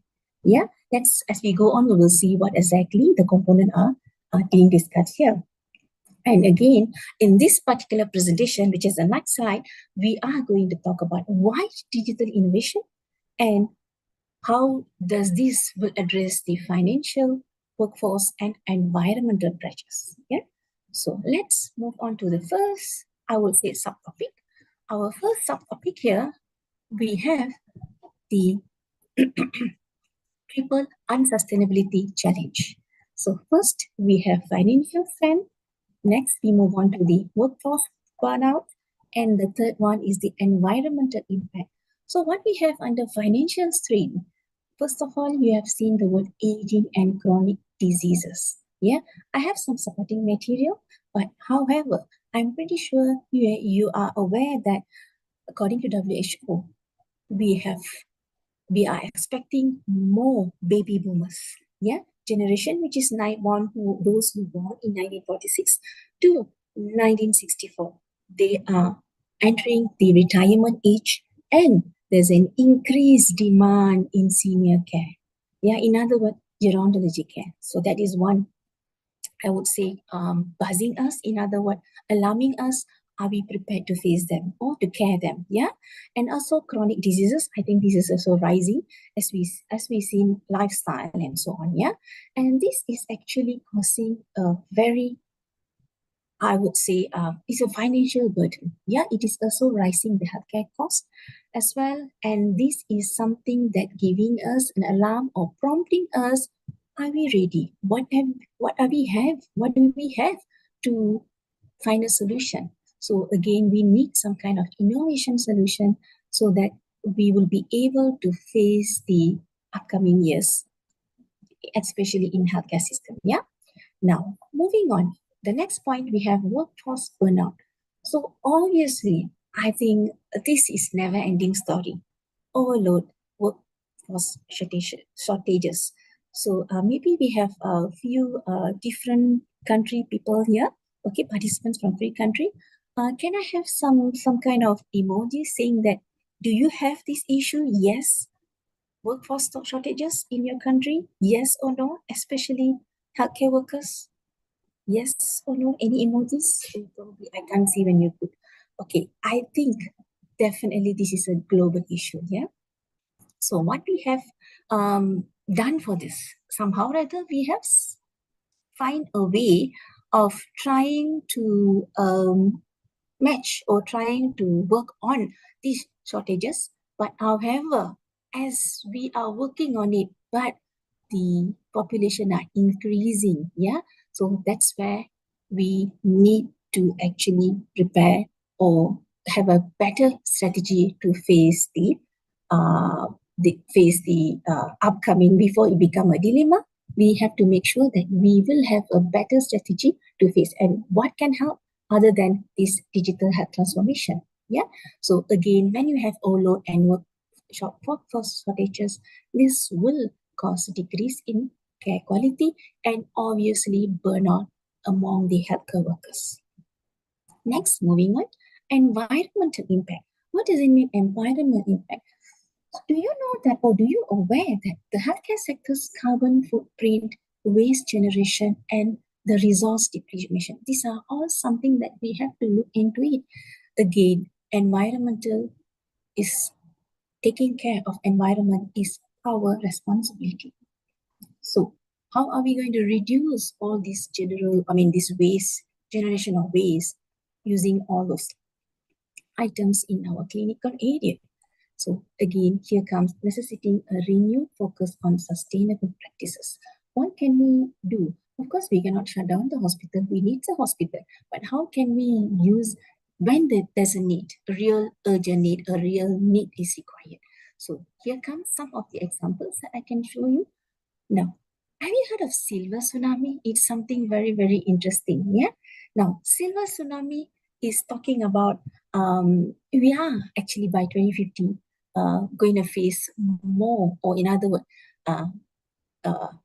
population age 60 years and above will double up. Yeah, this is from WHO 2022, and this is cited from Doggett 2024.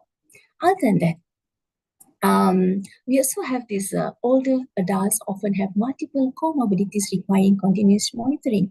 So it is not like one time come and go. It is going to be a continuous monitoring whereby most of them will be suffering from hypertension, diabetes, arthritis, and many more.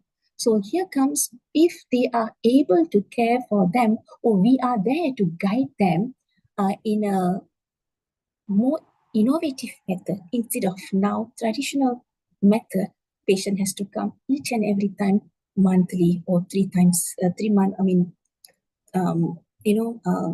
maybe 3 monthly once for a care to hospital visit. How can we reduce those things and we participate them or make them engage in their own care, healthcare, So that is one thing. So as I mentioned, traditional hospital-centric models were not able for us to cope with the number of population or number of aging people, and in other the volume. And here comes digital health enables the aging in place through remote monitoring and also the ambient assisted living.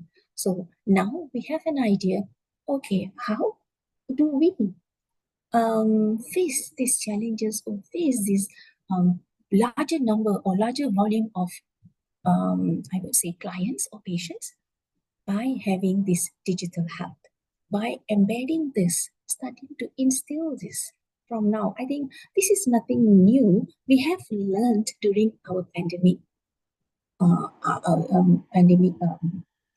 time, whereby we start to have telehealth. We start to have digital health monitoring. We have started, but of course we did not actually put more, but we can do better.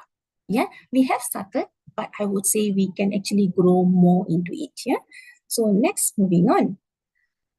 Other than that, talking about chronic disease burden, it is talking about more from shifting from acute to chronic. So I would say the most common, of course, heart disease, cancer, diabetes, hypertension, and so on.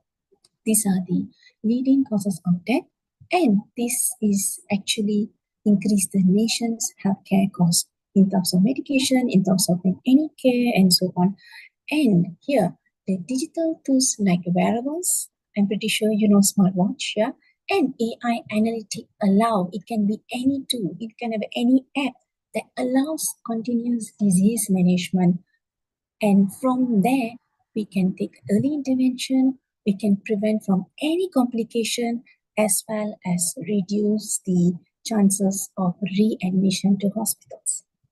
Now, just give you a scenario. There's an old female, maybe we make it about 70 years old. This particular lady, when she has, she's able to do a video call with a nurse, okay, and she has a reminder in her phone, okay, through her phone on medicine to be taken and so on. She also have kind of vital signs monitoring, and with that, all the information, most probably she can actually participate. She can participate into her own. If probably we don't even only target the patient itself, we can also talk about the caregiver who are with them. So we would be able to detect any abnormalities in the reading before it goes, reach to a complication. So these are the few things that they have been highlighted by using this digital health tools. Okay. Now, moving on, talking about the workforce shortage. So I think this has been there all the time, and it is expected to be more and more. So healthcare forces shortages are projected to rise across, I would say, global. Even though it says the United States, and the rural communities often face greater workforce shortages. So this is something buzzing, and this may future, if we don't do anything or we don't act for this particular issue, it will cause burnout, and it will also have an impact on decrease our quality in health, quality in giving care. And the other part, talking about the environmental impact. As you've seen earlier, the production and transportation of medical supply, the waste management, the transportation of the patient and staff going in and out to the hospitals, it estimated approximately 5.2% of total greenhouse gas emission. As we earlier, as Prof. Zara highlighted towards the end of her presentation, talking about the SDG. So anybody here, any idea which SDG that touches on this environmental impact, especially on this greenhouse gas emission? Anybody here? I only see one of you. Any chat? Actually, I can't see you. Okay, probably I'll keep the question later. Let me continue again. Yeah. So now these are the few things that we want to say. This actually very much has got connection with SDG. Yeah. So again, this kind of we are already being alarmed with all those I would say impacts. So we should take an action plan to address this emission so that we will be able, okay, to align with the sustainable development goal. Obviously, healthcare related sustainable development goals. What can we do from our perspective? Yeah. So this is taken from HES 2025. Yeah. Now, let's move on to the next subtopic, which is the digitalization and digital health transformation. So what we have here, digitalization, it sounds very, very straightforward, which you convert all the analog processes, for example, your paperwork, into the digital format, such as changing the paper records to electronic databases. Yeah, so it's quite I would say a norm. I think most of the hospitals have moved on this. It is happening, yes, no doubt. Yeah, let's move on to the what is the difference versus to digital health transformation. So what is the difference? Digitalization and the transformation part is, well, in digital health transformation, we are talking about how to integrate the technology into healthcare system, whereby we can make sure all the data is not in a separate. Sometimes we do have here, we have lab results can be traced from the system, but the lab results is independent. We don't have any connection between the vital signs. We don't have any connection with the patient's record or doctor's record and so on. So here, integrating the technology is actually to, we want to foster a sustainable practice that enhance patient care, whereby it's like one stop, you have all the data of the client. Yeah. Now, again, this assists in improving the accessibility of healthcare services, as well as streamline the various healthcare processes. As I told you, nurses, they have their own record. Lab technician, they have their own record. Probably dietitian will have their own record. And we have quite a number of diagnostic procedures, they have their own record. Instead of putting into, fragmented or broken into few, I would say, sub different kind of, I would say, platform. It will be good if we have in one stop, in a one main platform, whereby we will be able to see the client's progress, or what are the investigation done, and what can we plan, or what has been planned for the client in order to achieve better health outcomes and better health outcomes, as well as patients' experiences. Yeah. So this is about the digitalization and digital health transformation. Let me look into another perspective. Now, as I told earlier, isolated digitalization is implementing the electronic record, as I told you, but there is no integration. All the processes are broken into few platforms, and it is limiting the efficiency as well as undermining the potential for holistic patient care. So this is the main, I would say, issue that we are actually facing. Yeah. Now, moving on. When it comes to transformation, holistic transformation, the word holistic itself, you already know, it's a all-rounded, yeah, a fully integrated digital health ecosystem, whereby it are able to seamless communication, improve the patient outcome, and fosters a culture of, most important here, collaboration among the healthcare providers. As I told you, they are healthcare workers. They are at the platform where we can see what has each and every of them have ordered or has planned for the client. Yeah. On the other hand, it also actually being something a benefit for the client or patient. This is also, this digital health transformation is it does prioritize the patient engagement through the digital tools. This is also known as patient-centric system, whereby it enhances the experience and empowers the individuals to take control of their own health. So you can see they are looking at their, okay, fine, my blood pressure was initially this. After taking the medication, after I have listened to the dietitian's recommendation, my blood pressure has gone down. So I am doing good. Or probably, my blood pressure is still on high side, despite following all the regimes or all the advices given. So how should I move on? So these are like, you can see the client has actually engaged or participate into their care, their own care. Yeah. Next, moving on. Moving on to the pillars of sustainability. Yeah, so this is another chapter before we move on to the case study, where we have 4 pillars of sustainability. First one is the financial sustainability. Moving on with the clinical sustainability, we have workforce sustainability, and finally, here comes the environmental sustainability. Now, what we have here, first, financial sustainability. So what we have here is like, we would be able to reduce the cost by having the automation of the administration tasks. So, for example, a client come in, admitting time, waiting time, all those things are streamlined perfectly with the assistance of a AI digital. Yeah.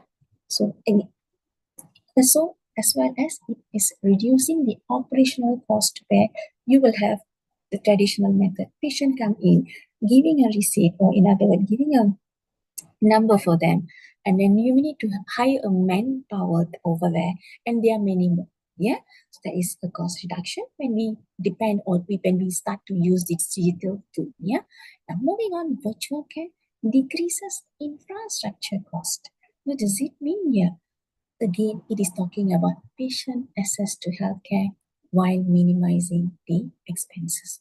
So it's going to be a similar. You still you can still meet the doctor, you can still meet the nurses by having a virtual care. You don't have to be up and down here, and of course, it is minimizing the expenses. Yeah. So this is one being highlighted in under the financial sustainability. Moving on, we also look into the predictive analytics. Yeah, what is predictive analytics? When you have a tool, a digital tool or an AI support tool, you'll be able to foresee what do you need and what can you reduce.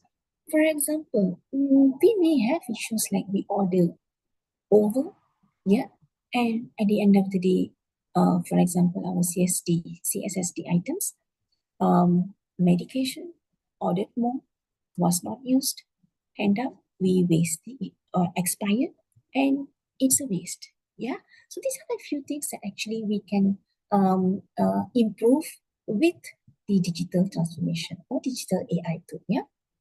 So ensuring timely intervention and as well as reducing waste in delivery processes. So ensuring timely intervention is, as I told you, the patient's number, and we don't want everybody end up in one counter. If one counter did not move, then it will be delaying for the other move on. I mean, it will be delaying the patients. It will be making the queue longer, and there will be no next move. So with this particular tool, we'll be able to allocate who comes first, who serves first, because we will never have an issue, right? Human being, we are not perfect. Sometimes we overlook few things, but when we have this kind of digital or AI assistance, probably we can work together better. Yeah. So moving on, revenue generation. Of course, when we talk about cost reduction, minimizing the expenses, reducing your waste, with this, we would be able to revenue generation. We have cut down all the costs. So it enhances the financial stability and enable healthcare system to invest in a sustainable practices. So we can use that particular money to probably have a better connection in the or in other words, invest in the digital tool, AI, and so on. Yeah. So these are the few things that we can consider by adopting this transformation. Yeah. Okay. Next, looking into the clinical sustainability. So what we have under clinical sustainability, number one, proactive care. What does it mean? Identify the issues early. As I told you earlier, when you have a tool that assisting you to when you put your data in, it will tell you whether you are having whether you are in a normal range or you require some changes or you require to seek doctor's order. So it has like giving you an hint saying that, okay, yes, I know what to do. Next, this is for the client, talking about the earlier part. Now we're talking about here in the clinical area. So you will be able to identify the issue early with assistance of an AI. Probably I can give you an example. Yeah, when your educator, your docent, okay, give you an assignment, yeah.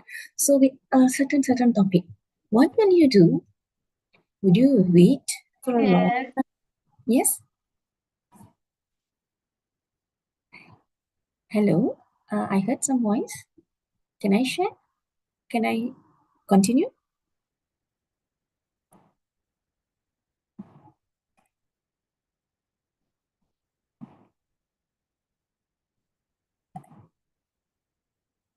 Can I continue? Is that okay?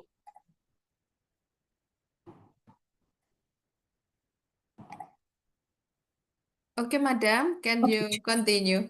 Okay, I heard the voice. Okay, fine. Now, clinical sustainability here, it is being a very kind of a good friend here. Okay, like what I was talking about. What do you do when you have an assignment given by your docent or your educator or lecturers? Yeah. So, of course, in my experience dealing with students, they'll put the question, copy paste the question into ChatGPT. Yeah. So it will give you, wow, that much of kind of a suggestion. It will ask you more and more. What do you want? What do you want? Do you want me to do this? Do you want me to do that?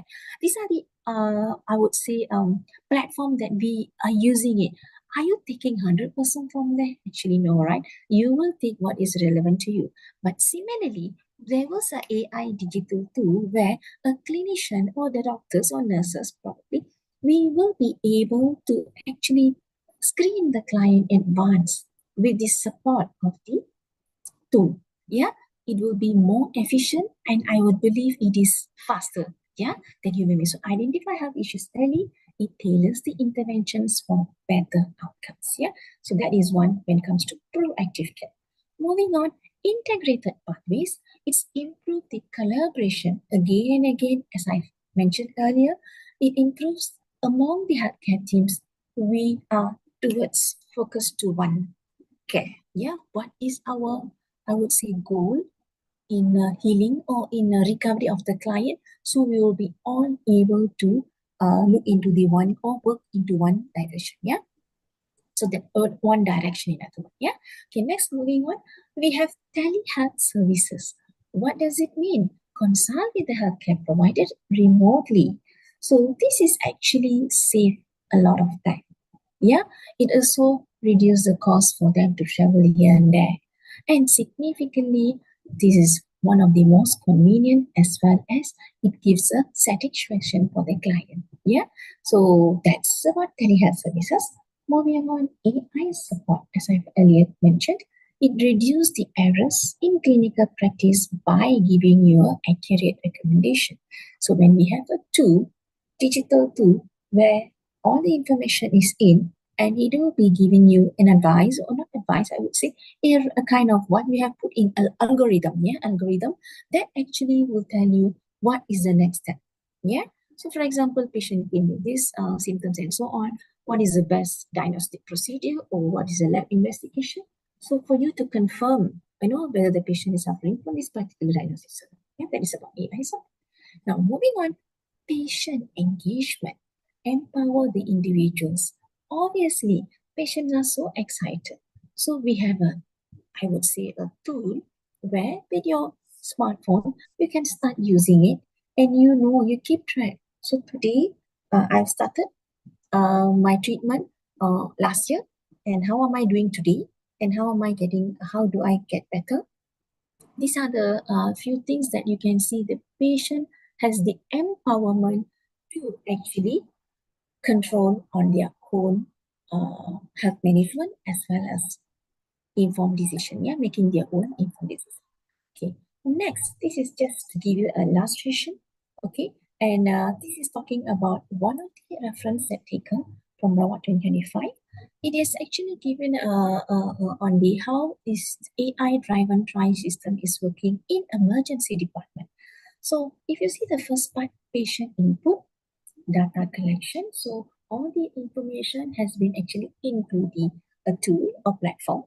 And from there, the data has been collected. Here comes the AI processing. Just imagine our ChatGPT, when you put a question, it will have a circle, or loading.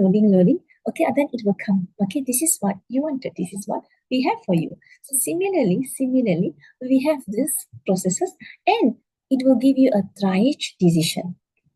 So what should you do? You have to go to yellow, red. Obviously, I hope it's not red, okay? Because we don't have that much of time to put in, okay? But again, we can still do it. We have human being, of course, that, but this will facilitate the processes much more earlier. I repeat, we don't 100% rely on this AI. Because if it's 100% AI driven, and we don't need to actually have a human being over there, we need this assistant to ensure we give a better care, efficient care, and of course, we will be saving our time more. Yeah. So then here comes the improve ED. Yeah, I mean improve emergency department, or in other words, the outcomes. What we the next level. Yeah. So under the AI processing, we have algorithm analysis, real time feedback, and the NLP. It's the natural language, I would say, interpretation, processing interpretation, whereby it's like we just put information, the key point is being selected, and from there, it has the linguistic work together with also the computer science, and of course with our health related terms. Yeah, so this is how they work. This is something that actually being looked into it. Yeah. Okay, next, moving on, we have workforce sustainability.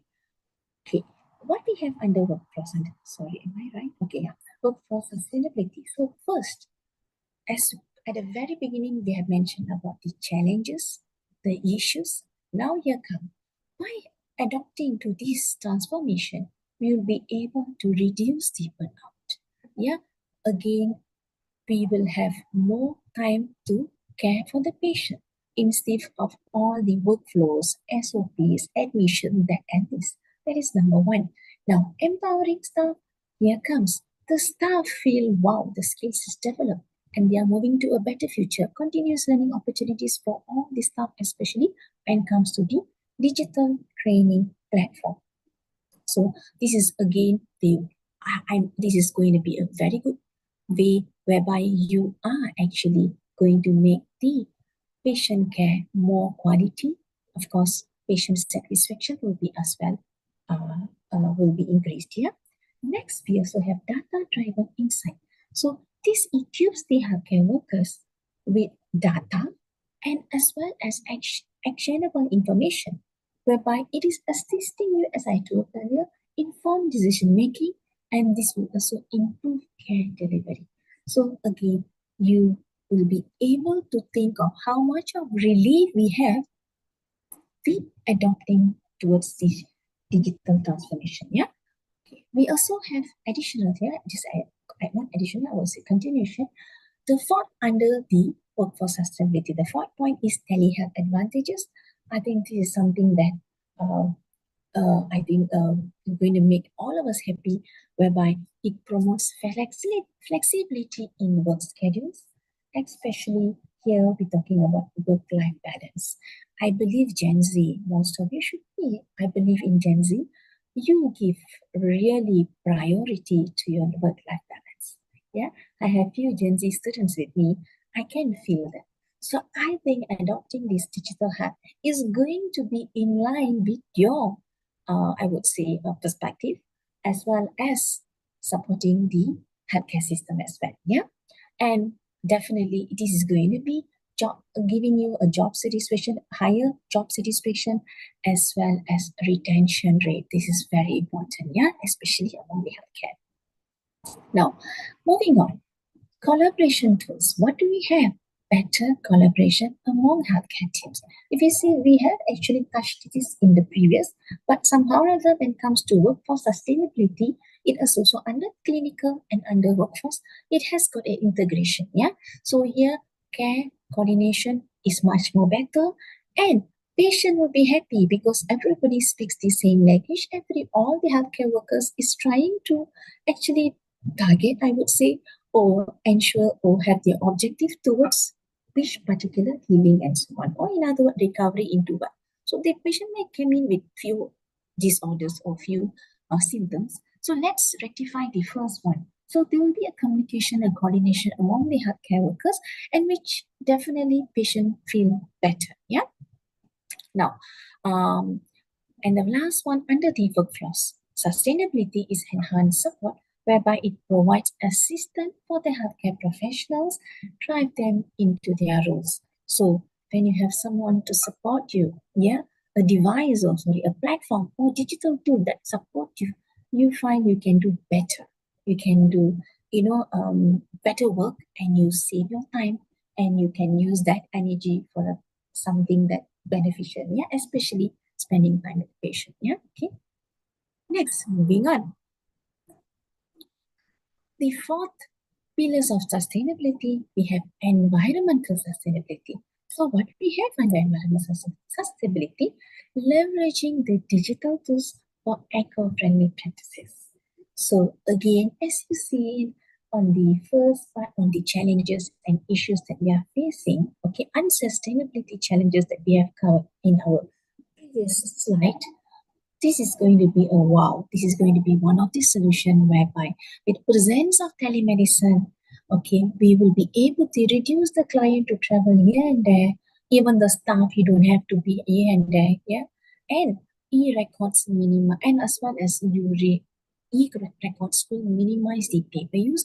I'm pretty sure most of the hospitals have cut down with this paper use, okay. And it also lowers the overall carbon footprint of healthcare facilities. Yeah. So you must get to know that when a hospital being operated or being under operation, there will be a heating processes, cooling processes, heating maybe in OT or in a diagnostic procedures, all the machinery use and so on. It's all electricity. And what are we actually doing? Carbon footprint are being, the gases CO2 has been released very badly into the environment. So we are actually contributing indirectly on the environmental impact. Yeah. So that's all for the I would say information. Now, time for all of you to just brainstorm a little bit on the case study that I've been given here. Now, let's see, we have a hospital by the name of ABC. Okay, it's a 450 bed public hospital, which is serving a rapidly growing population, approximately 650,000. That's a huge one, okay, in a semi-urban district. So over the 5 years, as the area population ages and the prevalence of chronic diseases rises, this is globally, yeah, not only in this case study, but throughout, yeah, the hospital is facing some financial issue, workforce issue, as well as the sustainable or environmental sustainable challenges. Yeah. So with this, what is expected from you? Probably I just give you a few minutes, a very quick one. Now referring to the earlier scenario, please list 3 sustainability challenges. There will be 1 financial, number 2 workforce, and number 3 environmental. At the same time, after you have analyzed the sustainability challenges, please identify the digital entry points. In other words, try to propose, based on what I've shown in my slides, and we have gone through few slides, what solution, especially digital related solution, can be proposed in this scenario, and explain how it will be contributing to your sustainability. Yeah. Are you okay over there? I hope.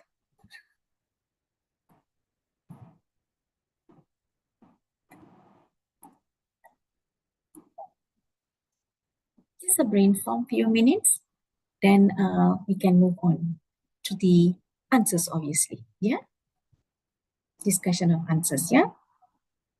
So think back about financial, workforce, sustainability issues, as well as the environmental part. Yeah, I mean financial, workforce, and environmental sustainability.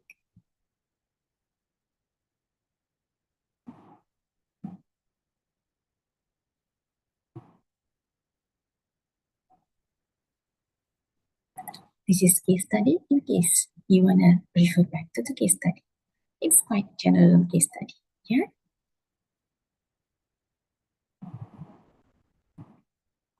Maybe you can keep the answers with you. Just have it on piece of paper or in your phone. Just type it and keep it, or maybe in your mind. Yeah, you can keep it in your mind.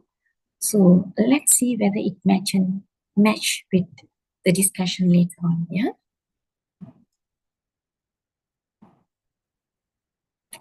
I think that's enough. Yeah.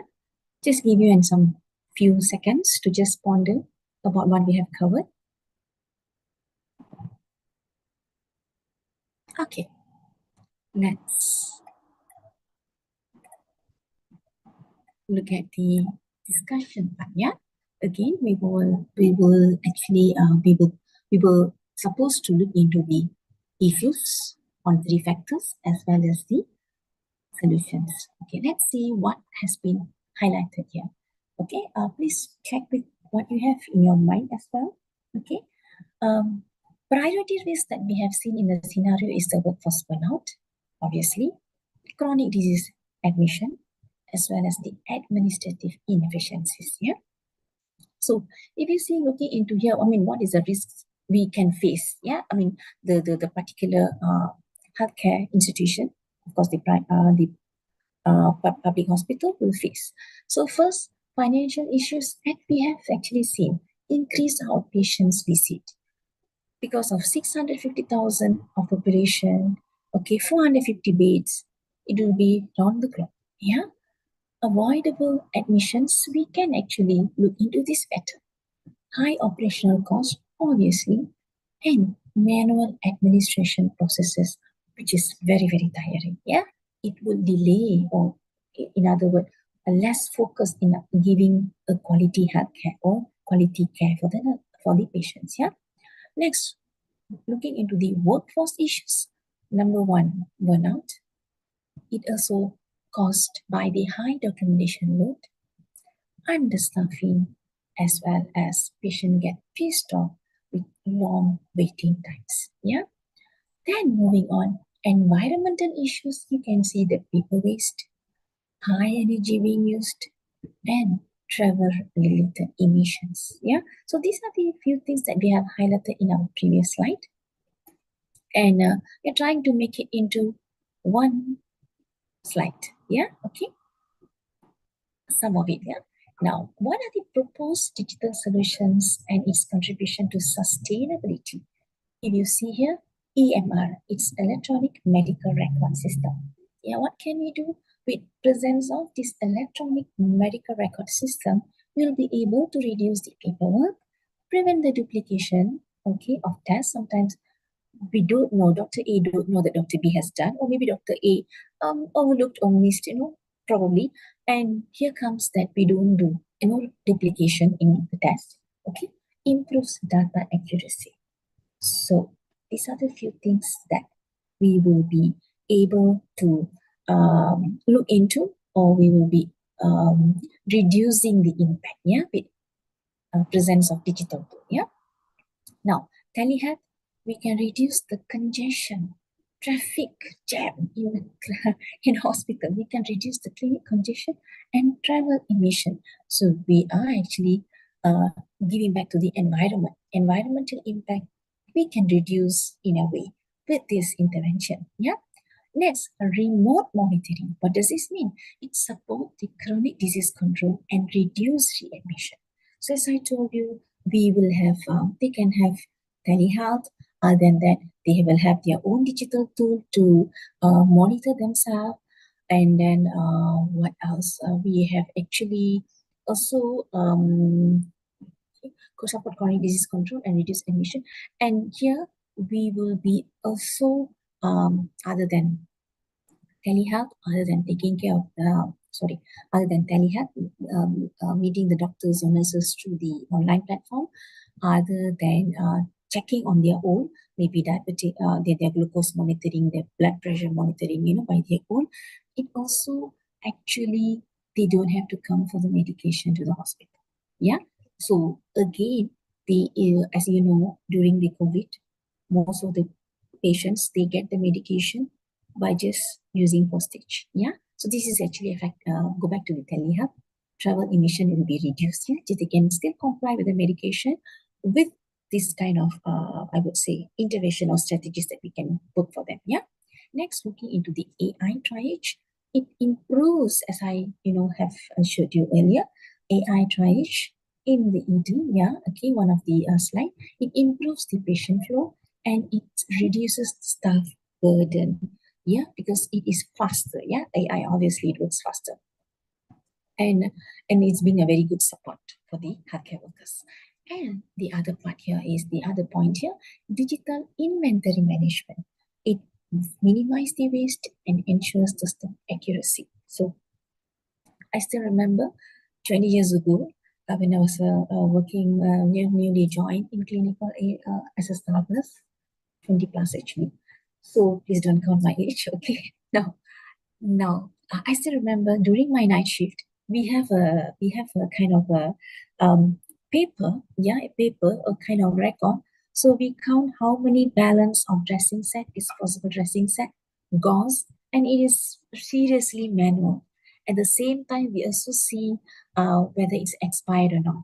Night shift, a staff nurse does that. Yeah, and probably you may think that we are too free. That's why we can do that. Actually, no, that is one of the job scope that we have to do it when it's night shift. Yeah, we actually try to assist the administration clerk so that we work together. Yeah.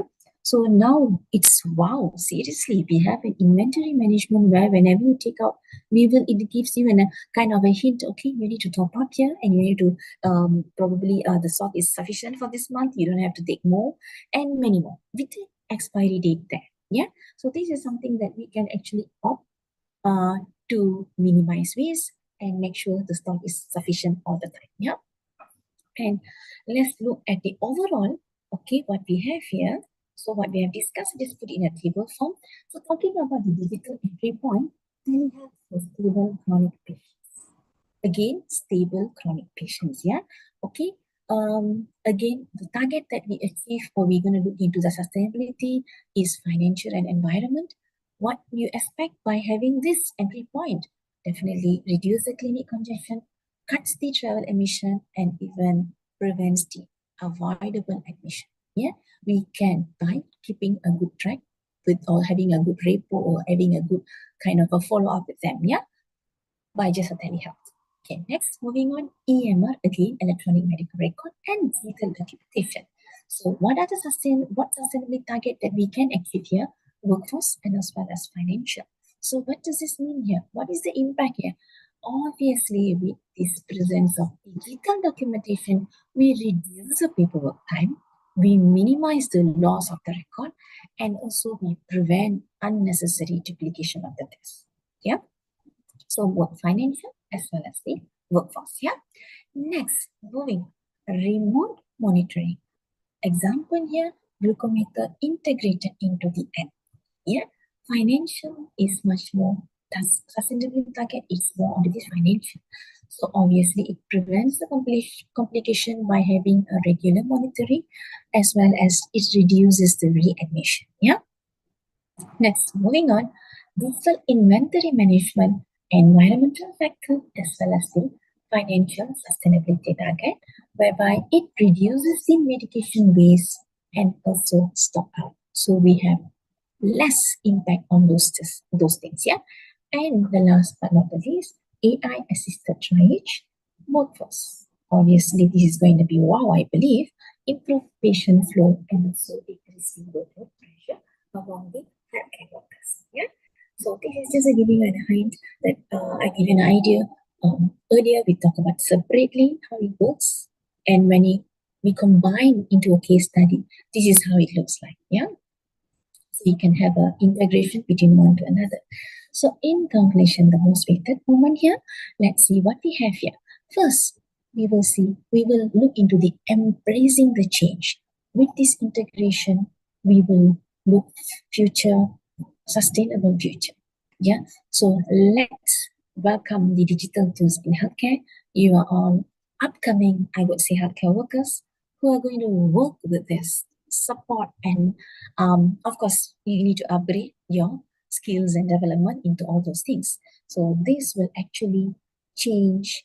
Okay, embracing this change, it's not for the current, but we are talking about the future as well. Yeah.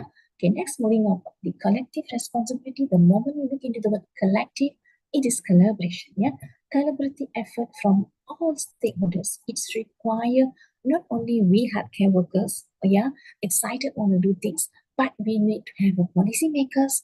We need to have all these developers from technology side and so on. Yeah, so stakeholders as well. So here comes, this is something that we need to move on with the collaboration from all the stakeholders. Yeah, and we are also looking into the future generation empowerment.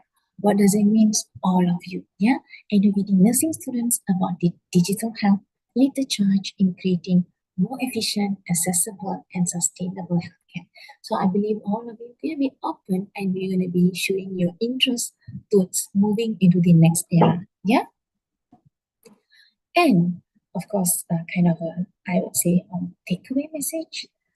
Remember, digital transformation is not an optional for healthcare future, but it is a essential thing to create a resilient, sustainable system, and that also benefit both end tenants. So again, this digital transformation is not talking about the technology or trending.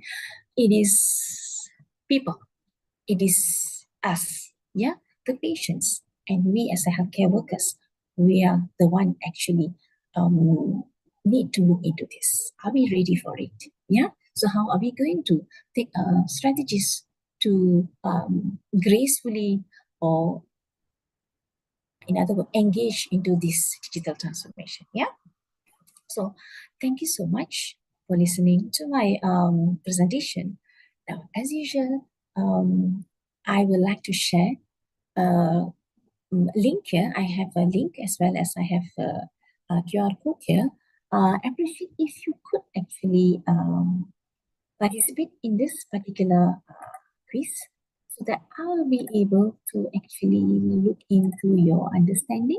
Yeah, let me share the link to your in your chat box. Yeah? Give me some time.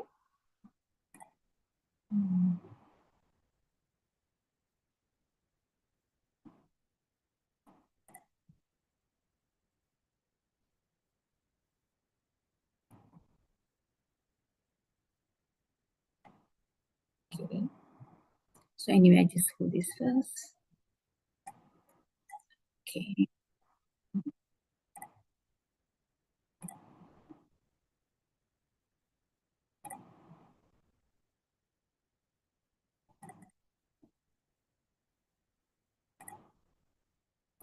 Checkbox. Okay.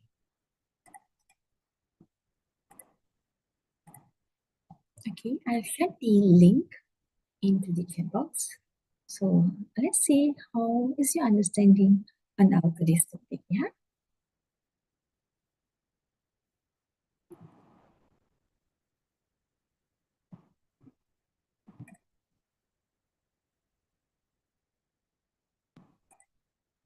Meanwhile, actually, probably you might spend about 5 minutes plus minus 10 questions. 1 minute for one question. I don't think so, Gen Z. I think you will find within 20 seconds. Yeah, 20 seconds into 10 questions for 2 minutes. So probably meanwhile, you have any questions? I think we can look into it. That we can start have a Q&A. And anyway, thanks a lot, moderator. I didn't get your name, so I'll pass it to you. What do you like to actually? How do we go about it? Yes.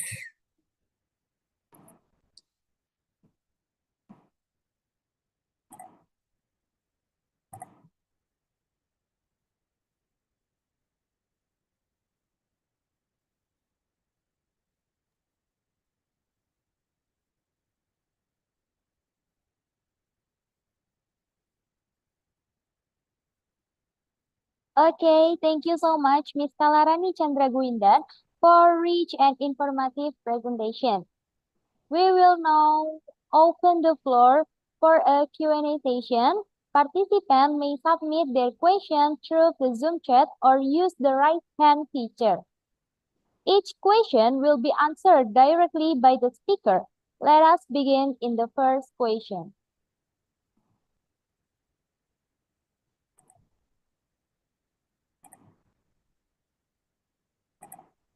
Hello, maybe from international students, from Malaysia, from Pakistan, from Philippines, from Thailand.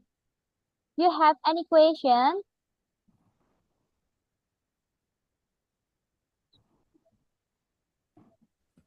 I would like to ask a question. Okay, please. I'm from the Philippines, and I have this question right here, wherein, how do we integrate the digital health transformation and solutions to isolated or far-flung areas and communities with low media literacy or technological literacy? Okay, thank you so much for the question. Madam Kalarani, please answer the question. Okay, thank you for the question. Okay, yeah, I think that's a very critical question whereby we healthcare workers will be able to support as well. But the government initiatives, there are many more that when it comes to, I think I have two words here you have mentioned. One is the digital and as you mean the technology literacy as well as the digital literacy, right? That's what I understand. Media and knowledge. So here, obviously, I would believe number one, we are there to support what have been there. Okay, so what we can do for temporary, of course, we would be need to be able to travel the other side to start to give them some awareness. I mean, that's what we health promotions comes in. But again, we are there to do it, but without the basic technology, as what you said, the connection, internet connection, it's going to be a challenging. So here comes, as I told you, stakeholders, the policymakers, the government initiative, they have to work all of us together so that we can actually make things happen. Yeah. So from our side, we will be able to assist them in terms of how to use it and how we do it and so on. But I would say the initial initiative, it has to come from the government side and so on. Yeah. So meanwhile, we still will go over there to face and look at what we can do for them. Yeah. So that's a very, very critical questions. Okay, which we healthcare workers itself cannot be able to actually get it done. Yeah. So thank you so much. And I really looking forward that we will be able to open this chat.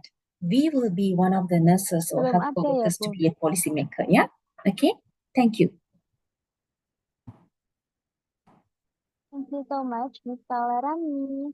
Any question again from Indonesian student or international student from Pakistan, from Philippines, or from Thailand? Hello, from Thailand. Do you have any question?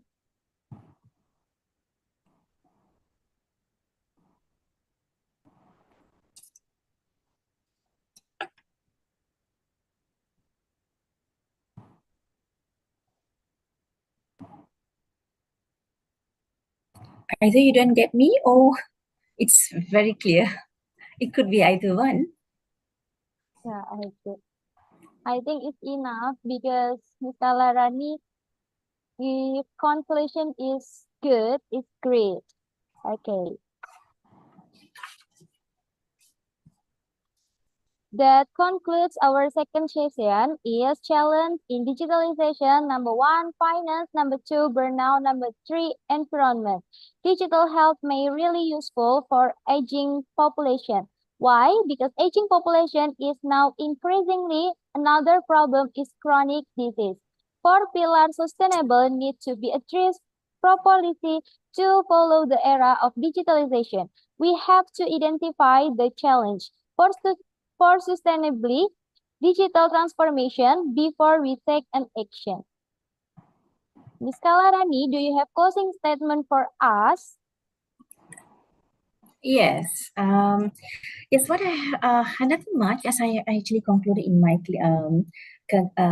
conclusion. But anyhow, ladies and gentlemen, digital and sustainability health is about us, about the people, about the clients. Yeah, and we need to go for it. Obviously, they are very much into ensuring we deliver safe care. Then that we reduce the waste items. I mean, waste generation. We also support our workforce, as well as finally we protect our planet. Yeah. So I think that's all with me. Thank you so much for this wonderful opportunity. Yeah. Okay, thank you so much, Ms. Kalarani. Next is the presentation of the certificate as our presentation appreciation to Madam Kalarani at this inbound source course event. Please, Madam Anis, give certificate.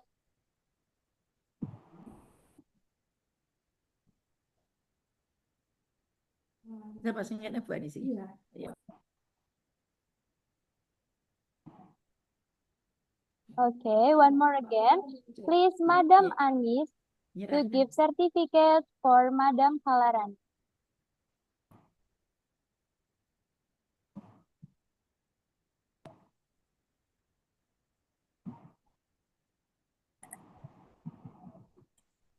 Thank you nih Bu. Ada. Ini belum gabung Ibu. Oh, belum gabung. Ya saya.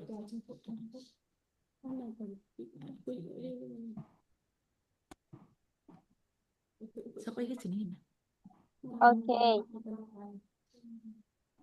Oh, iya. Thank you, Mrs. Madam Kalarani, your certificate. Thank you very much, speaker in inbound short course Setikes Pemkab Jombang. Thank you so much to you too, Puan. Thank you.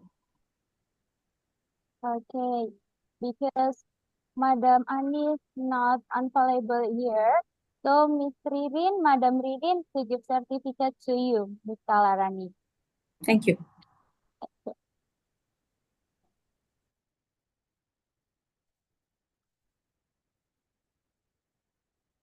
We express our gratitude to Miss Kalarani Chandraguidan for sharing her expertise with us today. Thank you so much, Miss Kalarani. Now I return the program to Master of Ceremony.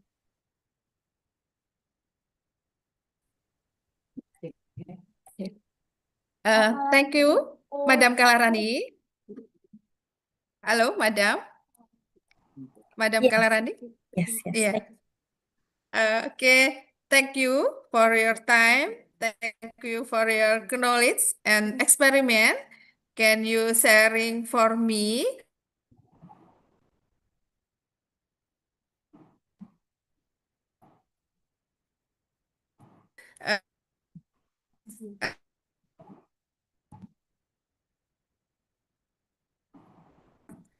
Support for me for Stikes Pemkab Jombang.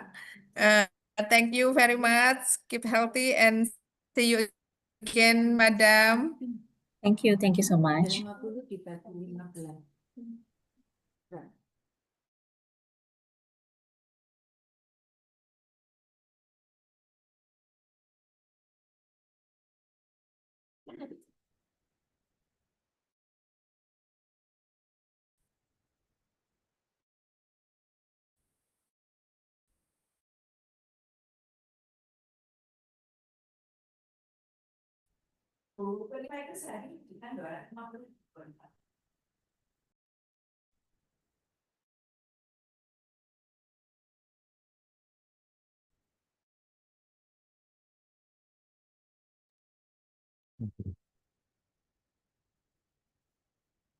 Thank you to our moderator and speaker for meaningful and insightful material.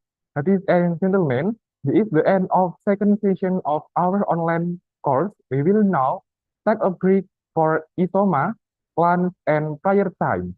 Before leaving the Zoom, please fill all the attendance from on again. Barcode absent. Before leaving the Zoom, please fill out the attendance form on again, waiting for 5 minutes. Can start from now.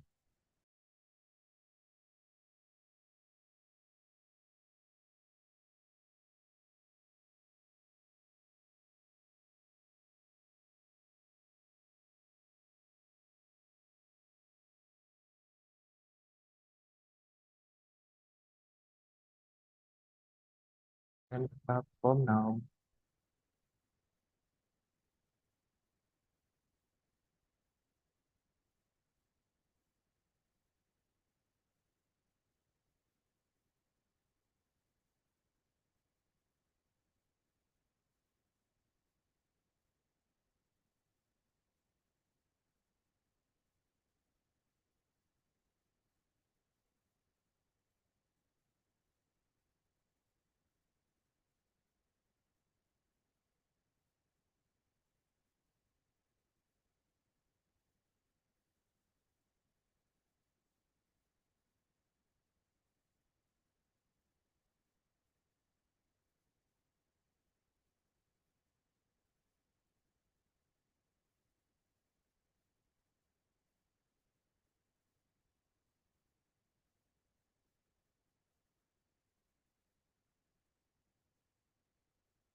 Okay, thank you. We will start the third season with the speaker assistant Professor Dr. Firani Imnam Kau from Sri Masarakam Nursing College. Please return to the Zoom meeting at 1:30 p.m. for our final session of the day. Enjoy your quiz and see you soon.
Nikmati voucher bonus hingga 12 juta di Lazada.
my friend. Kamu yang paketnya suka tiba-tiba hilang.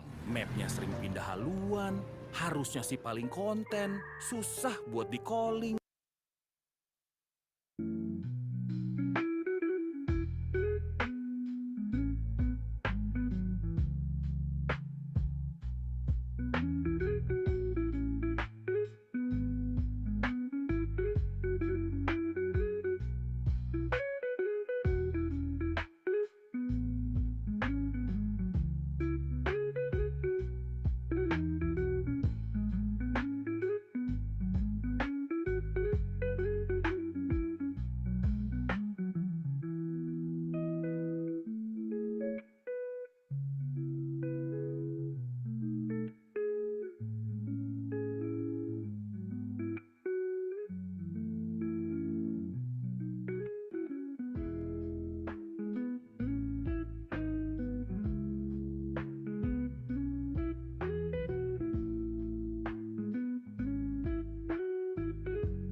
I learned that ChatGPT works best with detailed prompts, but I hate typing them. So instead, I dictate them using WhisperFlow while walking. When I'm walking, my brain just works differently. Ideas start pouring out. But ChatGPT's native voice dictation can't handle my stream of consciousness rambling. WhisperFlow cleans it up instantly. Here's what I'd type if I were at my desk. Here's what it looks like when I dictate to ChatGPT. And here's what it looks like when I dictate to ChatGPT using WhisperFlow. Rich, polished, perfectly structured prompts that unlock ChatGPT's true potential. The outputs that I get from these WhisperFlow walking sessions, night and day difference. It's like I went from chicken scratch notes to a client-ready draft. The best part, I'm getting a ton of work done while also getting my 10,000 steps. Try it and I bet your best work will happen on your next walk. Get WhisperFlow free.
Communicate in English easily. Use Grammarly and feel confident with effective communication.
The all new Honda Vario 125.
200.000 udah bisa buat tahun baru bareng keluarga.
Reid Hoffman is one of Silicon Valley's most respected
Dear my friend, kamu yang paketnya suka tiba-tiba hilang. Mapnya sering pindah haluan, harusnya sih paling konten, susah buat di calling. Mau me time, malah dapetnya bedtime.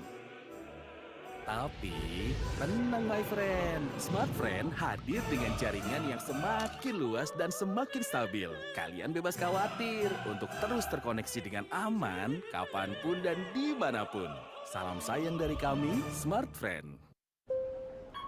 Gangguan tenggorokan buat kamu gak nyaman? Bukan kamu aja, orang lain juga. Strepsils dengan antiseptic action cepat legakan tenggorokan dari awal gejala. Saat Strepsils, kapan aja.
Hacks bakaran tahun baru bareng cuma modal 5 bahan. Ini kunciannya. Yuk tonton sampai habis buat tahu resep jagung bakar paling enak ala ABC. Pertama, siapkan saus olesannya. Oles dan bakar jagungnya hingga matang. Jadi deh, tinggal nikmatin bareng. Enak. Kunciannya, ya sambal ABC dong. Kuncian momen kebersamaan. Asli pedasnya. Beli sekarang. I'm not gonna lie, I use Grammarly every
I learned that ChatGPT works best with detailed prompts, but I hate typing them. So instead, I dictate them using Whisperflow while walking. When I'm walking my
Vario.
if you do absolutely nothing, AI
When you have the perfect response in your head,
The answers for overcoming your obstacles.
Hacks bakaran tahun baru bareng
I learned that ChatGPT works best with detailed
Excuse me. Promo Black Friday terbaik dari I host would like to share the sound. Do you hear me?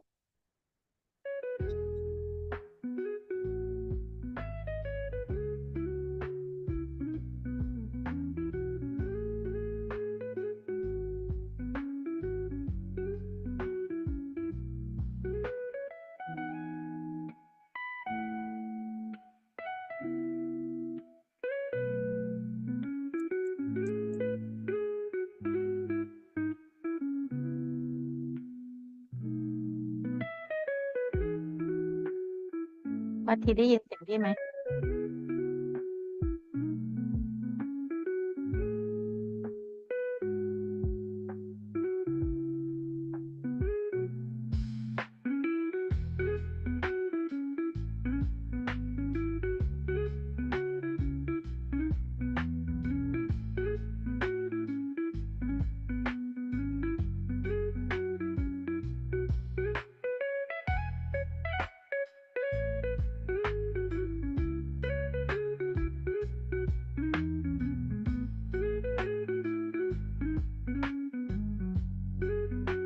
ทดสอบ Promo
Ini lampunya nggak?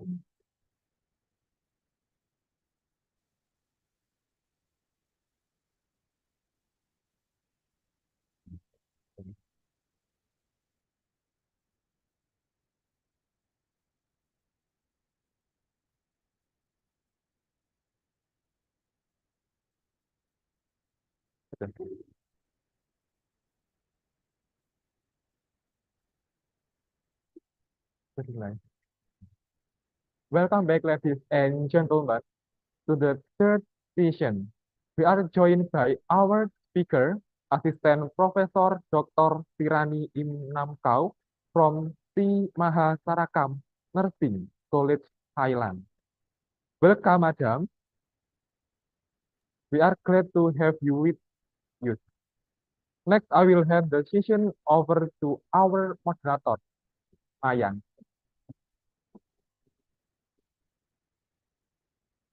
Okay. Are you hear me?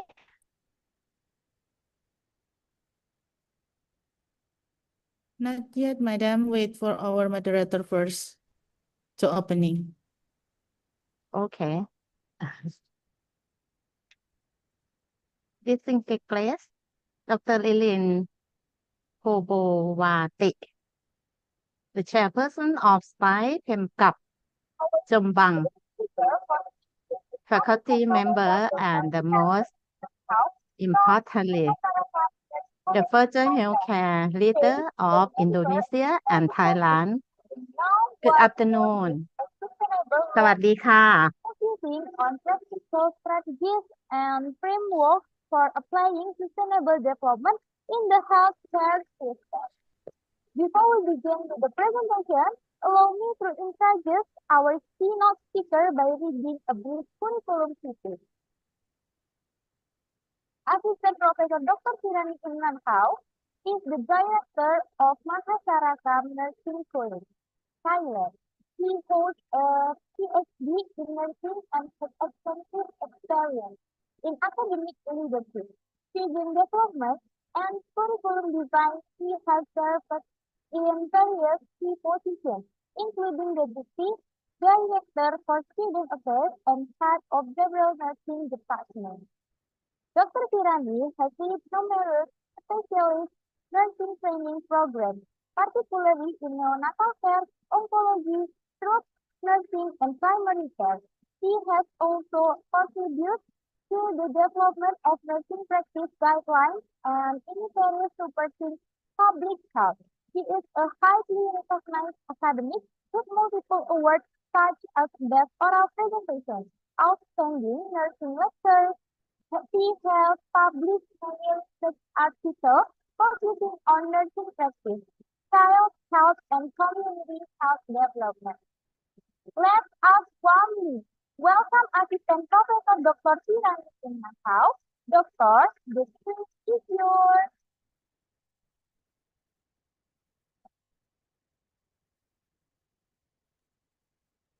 Hello, Doctor.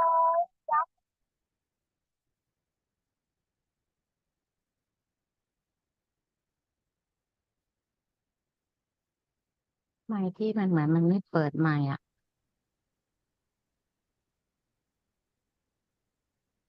โอเค สวัสดีค่ะ from Mahasarakam, Thailand, and selamat siang to everyone joining us from Jombang. Okay, I'm Assistant Professor Dr. Tirani Imnamkau, the Director of Sri Mahasarakam Nursing College, Faculty of Nursing, Pabarom Ratchachanok Institute, Thailand. It is a true privilege and an honor to be virtually present with you today. I have always believed that Thailand and Indonesia are more than just neighbors. We are siblings in the Asian family.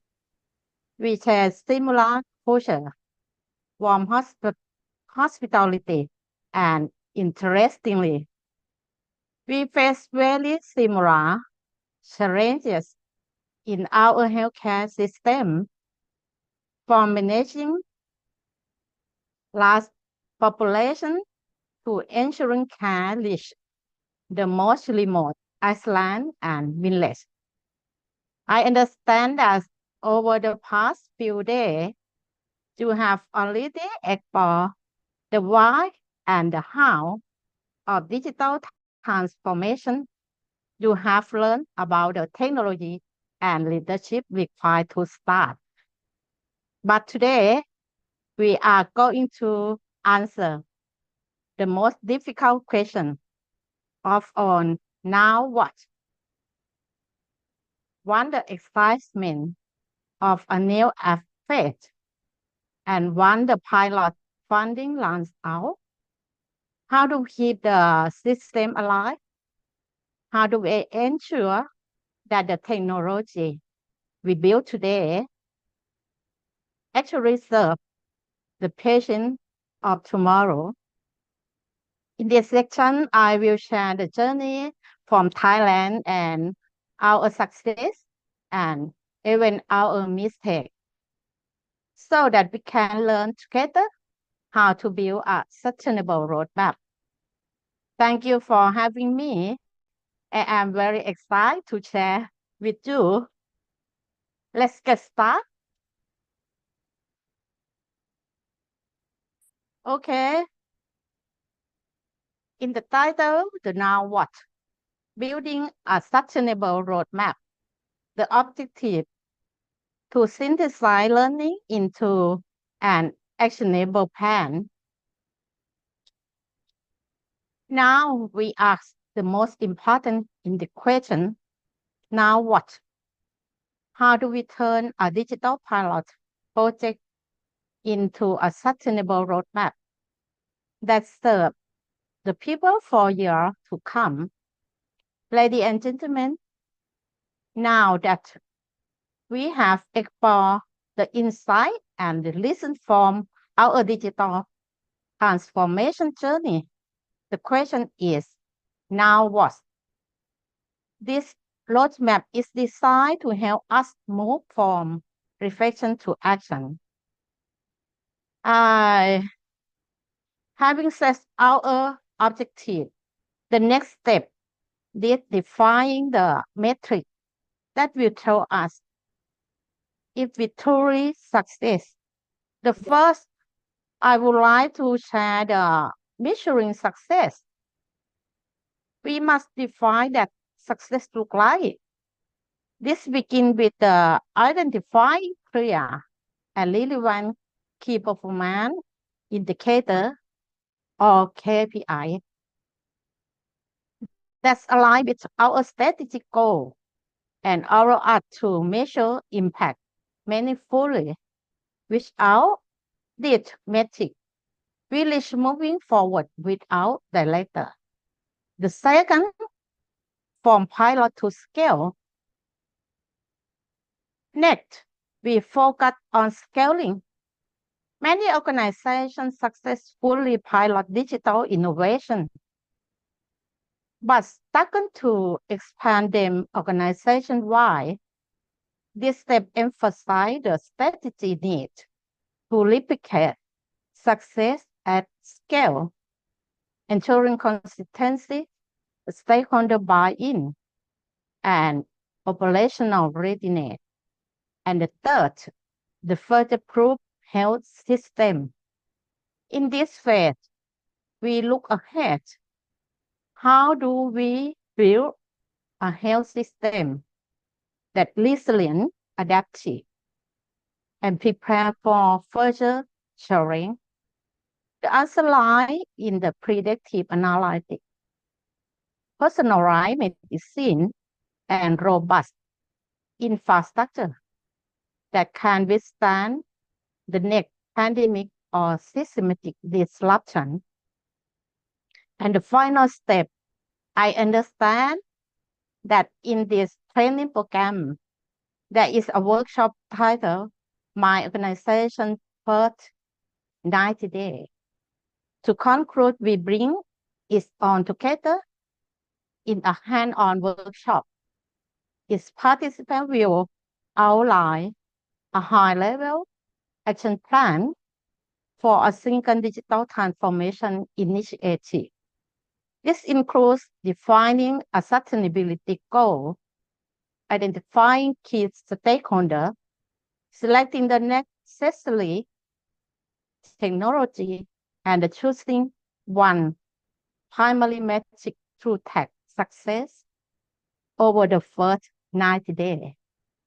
The roadmap is not just a framework, it's a call to action.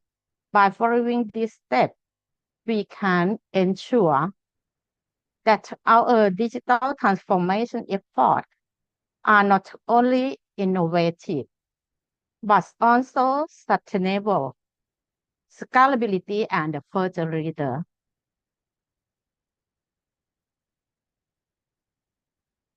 Okay. The slide shows the sustainability gap or the problem. Let's be honest, in healthcare, we suffer from a disease called pylotitis.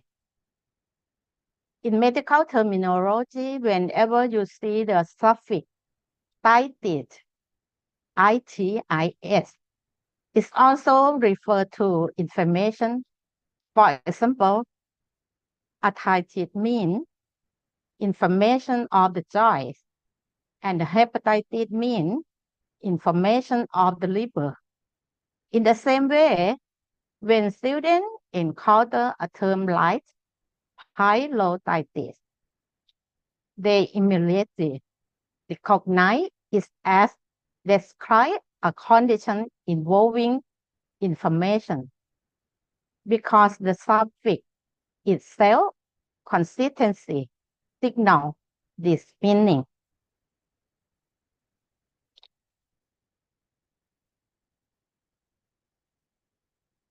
We have many small pilot application and dashboard, but we'll make it to the nation level. Why?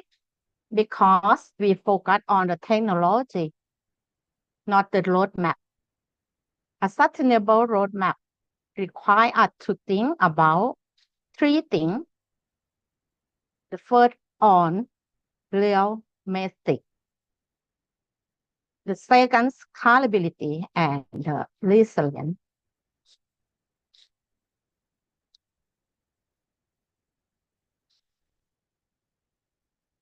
Here are samples on now what digital sustainability roadmap focus on real message.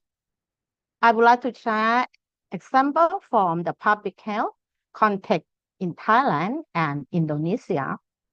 I will explore three critical pillars of building a sustainable digital future. Three concepts have real message, scalability, and resilience. These concepts are not just technical terms, they are guiding principles that determine whether digital initiatives truly improve lives, especially in public health systems in Southeast Asia. Okay, we will start with the real message. The real message are meaningful indicators that measure actual impact, not just surface level number. And the real metrics are not just number on a report. They are meaningful indicators that show whether our work is truly making a difference. Think of them as the difference between counting activity and measuring impact. Why is matter? Without accurate metrics, we risk celebrating progress that does not translate into real benefit. If we only look at the surface level number, we might think we are successful when in reality, nothing has changed for the people we are trying to help. Okay. For the example of the real matrix, imagine show a school that say we have 500 students attend online class this week. That sounds impatient, but the real question is, did those students actually learn? Did the test score improve? Did they feel more confident in the subject? Without those deeper measure, really celebrating progress that translate into real benefit. Are you understand?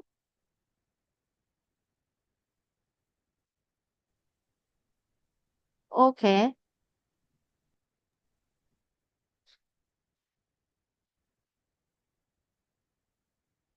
The example in Thailand, example of the realistic situation in Thailand.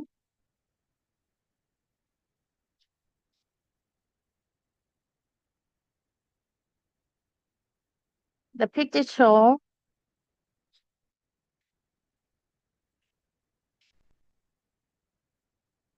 let's look a real story from Thailand during the COVID-19 pandemic. At that time, hospitals were overwhelmed and many people were afraid to travel for medical care. Telemedicine platform quickly became popular, and the report showed very high user number on the surface. This looked like a hard success. Thousands of the consultations happening online every day. But here the important point, the real metric was not simply the number of consultations. The number alone don't help us where to live, but truly improve. That's method what whether patient actually receive effective treatment. Did the doctor advise lead to better health outcome? Could the people in the rural village far from big hospital really connect with the qualified doctor? And most importantly, did the new system reduce suffering and save life? For example,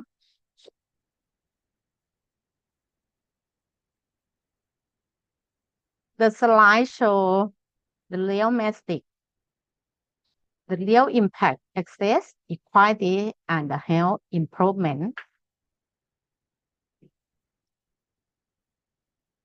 Imagine a farmer in a remote province who suddenly developed symptoms but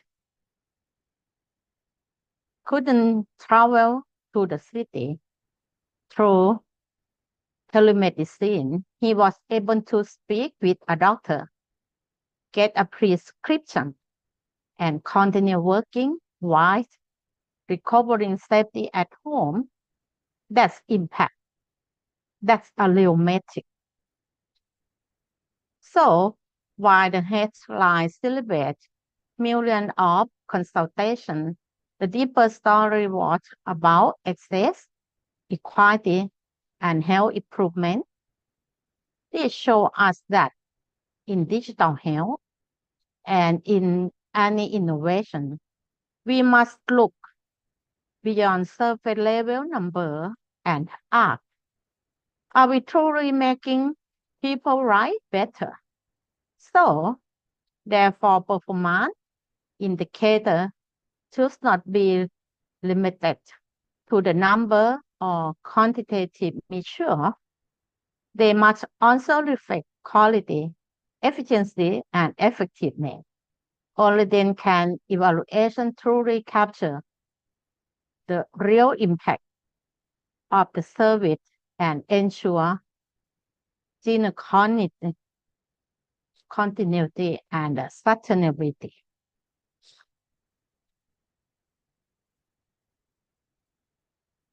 Let's take another example, this time from Indonesia. During the COVID-19 pandemic, the government launched vaccination campaign supported by digital dashboard. These dashboards were very good at showing the number, how many tests were delivered, how many people were vaccinated each day, and which the region were reporting post rate. On the surface, this looked like success, but again, the real metric was not just that delivered. The deeper question were vaccine reaching people in the remote island far from the capital? Was there fairness between urban population who often had better access and rural community who face more barrier? And ultimately, this vaccination coverage improved health outcome across the whole country, not just in the city.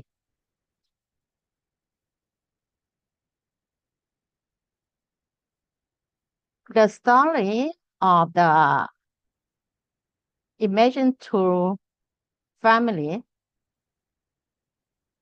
one living in Jakarta, the bustling capital, and another on a small island hundreds of kilometers away. The Jakarta family could easily walk to a vaccination center. Why? The Iceland family had to wait for a boat to arrive with medical staff. If the dashboard only show total dose delivered, it might look like both families were equally served. But the real message both reveal whether the Iceland family actually received protection at the same time with the same quality of care. Why the real message? This example remind us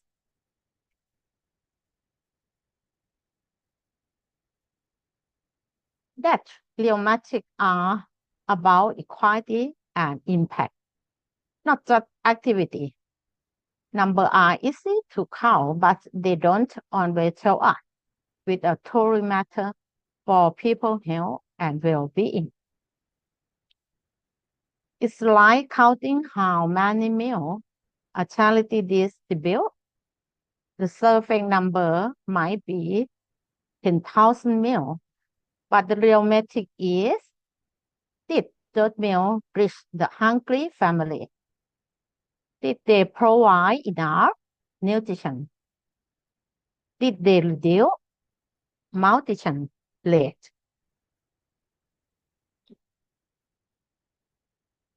Okay.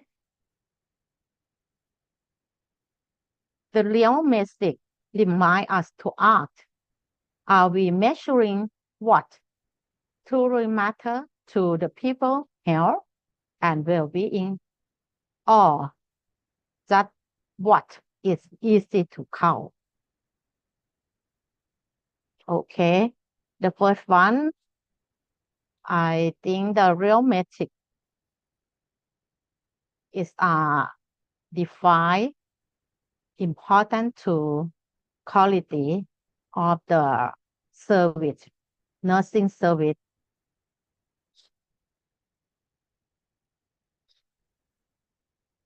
The next, I would like to talk about scalability.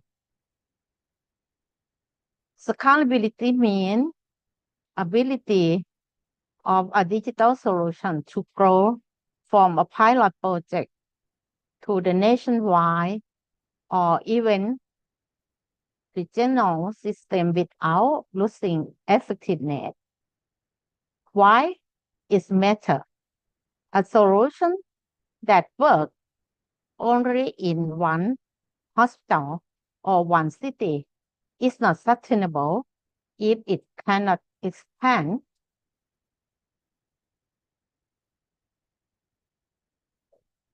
For example, in Thailand, hospital appointment application start in Bangkok.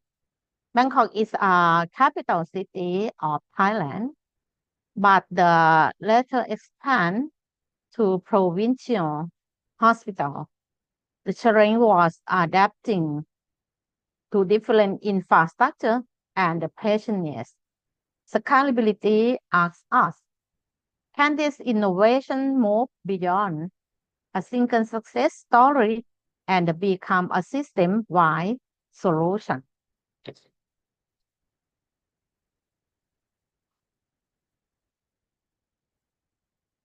The third concept of the resilience is a capacity of the digital system to withstand shock, whether pandemic, cyber attack, or natural disaster. Why is matter in the public health? Resilience ensure continuity of care even in the time of the crisis. The slide show the traditional disaster recovery site and the cyber resilience. The slide title Resilience is a compared traditional disaster recovery approach with the modern cyber resilience strategy in the digital system. When you see the traditional disaster recovery is our left side, this model relies on the primary data center and the disaster recovery site connect via data replication. However, it has several vulnerability. Cyber attack risk such as ransomware and the malware propagation. Replication can spread threats from the primary site to the backup, and the single point of the failure, both physically and logically. Slow failover during the disruption and static defense mechanism that lack adaptability.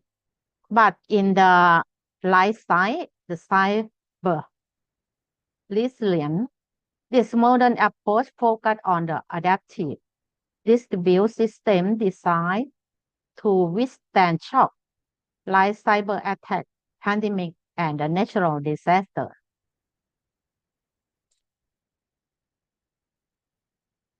And during COVID-19, telehealth system in the both Thailand and Indonesia faced sudden surge in the demand. Resilient system has backup server, cyber security protocol, and the offline alternative when internet access fails. National health database must be resilient against data breach, and protecting patient privacy is as important as providing access.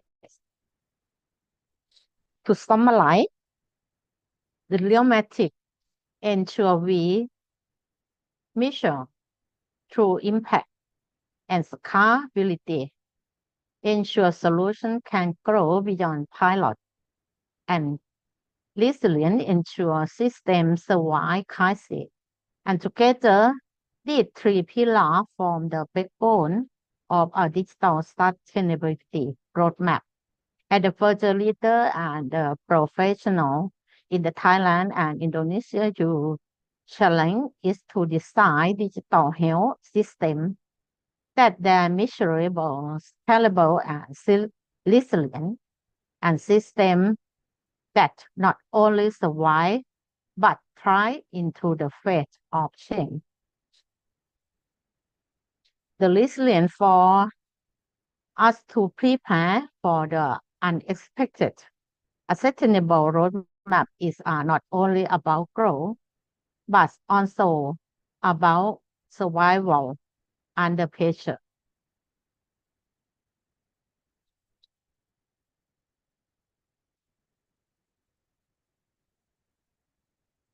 Okay, the next step, I will talk about the measuring process, measuring success beyond vanity metric.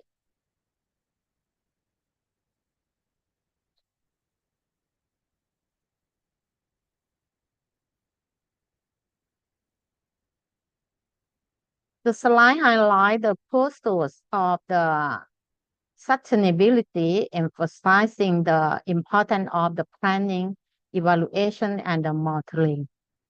The issue reflects below illustrate the sharing encounter. I would like to define meaning and focus on vanity metric and the cover number of application download and the number of clicks. Vanity metrics are the surface level number that look impressive but don't reveal true information, while real metrics are actionable indicators that connect directly to outcome impact. The relationship is the vanity metric can mislead if taken alone, so they must be replaced or complemented by real metric to ensure meaningful evaluation. The slide shows vanity metric in the digital health context. In the healthcare system, metrics such as application download and the number of clicks can be seen as preliminary indicator of the digital engagement.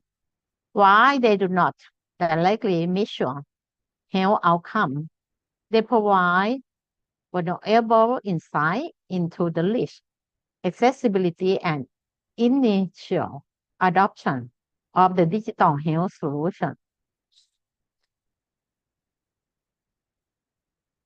But when you see the application download represent the potential coverage of the digital health intervention, but high download numbers suggest the patient and the provider are willing to explore digital tools, reflecting trust and the openness to innovation. In sustainability terms, download indicate the scalability of the solution across diverse populations.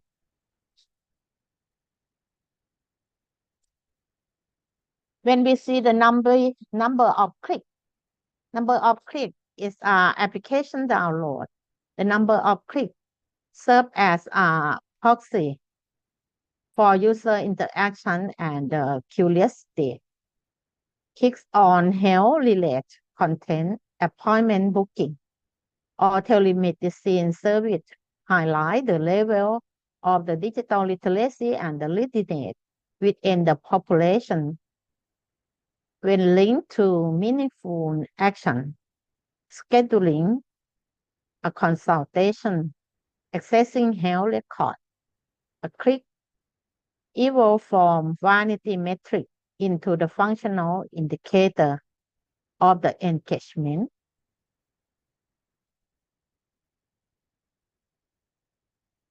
Okay, from vanity to value, it is important because for a sustainable digital health ecosystem, vanity metric must be complemented by impact metrics such as continuity of care, repeat uses of applications for chronic disease management, the patient outcome, improve the adherence and reduce the hospital visit, and equality of access, download and click across rural and we as a urban population.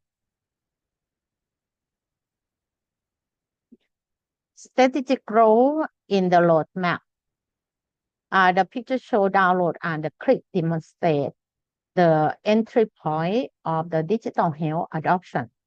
They help policymaker and the stakeholder access the visibility and the effectiveness of the digital health platform when integrated with the clinical and operational indicator.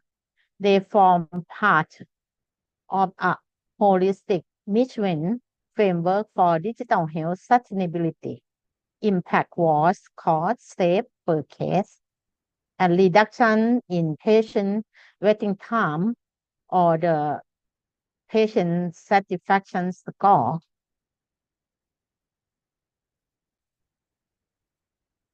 The real metric and vs the vanity metric. I would like to show the example. An elderly person download a healthcare application, but cannot use its digital tool without accessible design, can exclude vulnerable group from the essential service.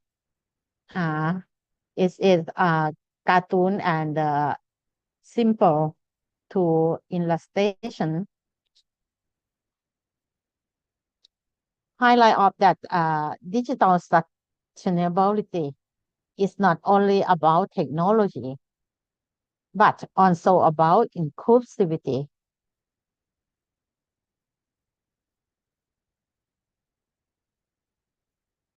I would like to argue what design feature could make this application easier for elderly user. You can share with me. Okay, another one have a sharing opinion. What design feature could make this application easier for the elderly user?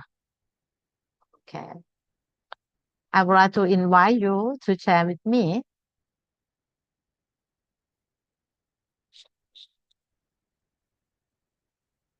Okay, good.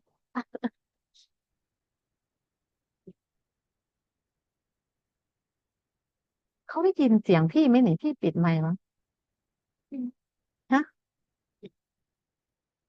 ไม่งั้นเขาต้องบอกพี่แล้วเนาะ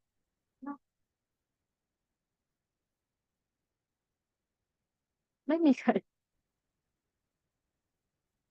เขาไม่พูดอะไรหรอกฮะเขาไม่พูดอะไร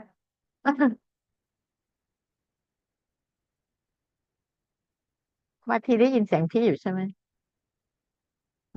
ว่าพี่ได้ยินเสียงผอไหมเจ้ากับเจ้าก็ ฮัลโหล ฮัล ได้ โหล ยินค่ะ ได้ยินค่ะอาจารย์ ไม่เห็นมีใครตอบ Hello, let me introduce myself. My โอเค name is Shotima Aranchai. I'm study at Simaha Sarakham Nursing College. I think digital substance ability is not only about technology but also about such as large and well spaced button.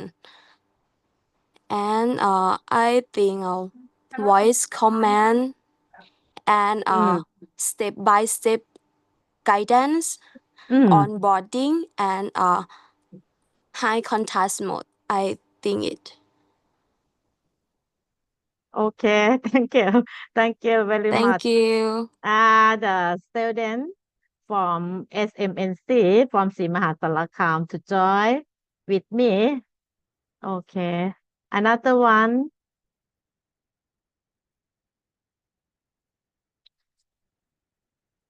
Okay. We will start on the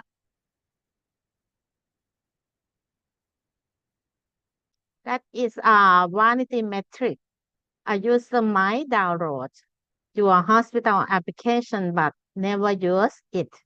Instead, we must look at value-based KPI or the key performance indicator. Does this digital tool reduce the nurse administrative by 20%? That is lower the readmission rate for diabetic patients. If you cannot prove value, you will not get long-term funding.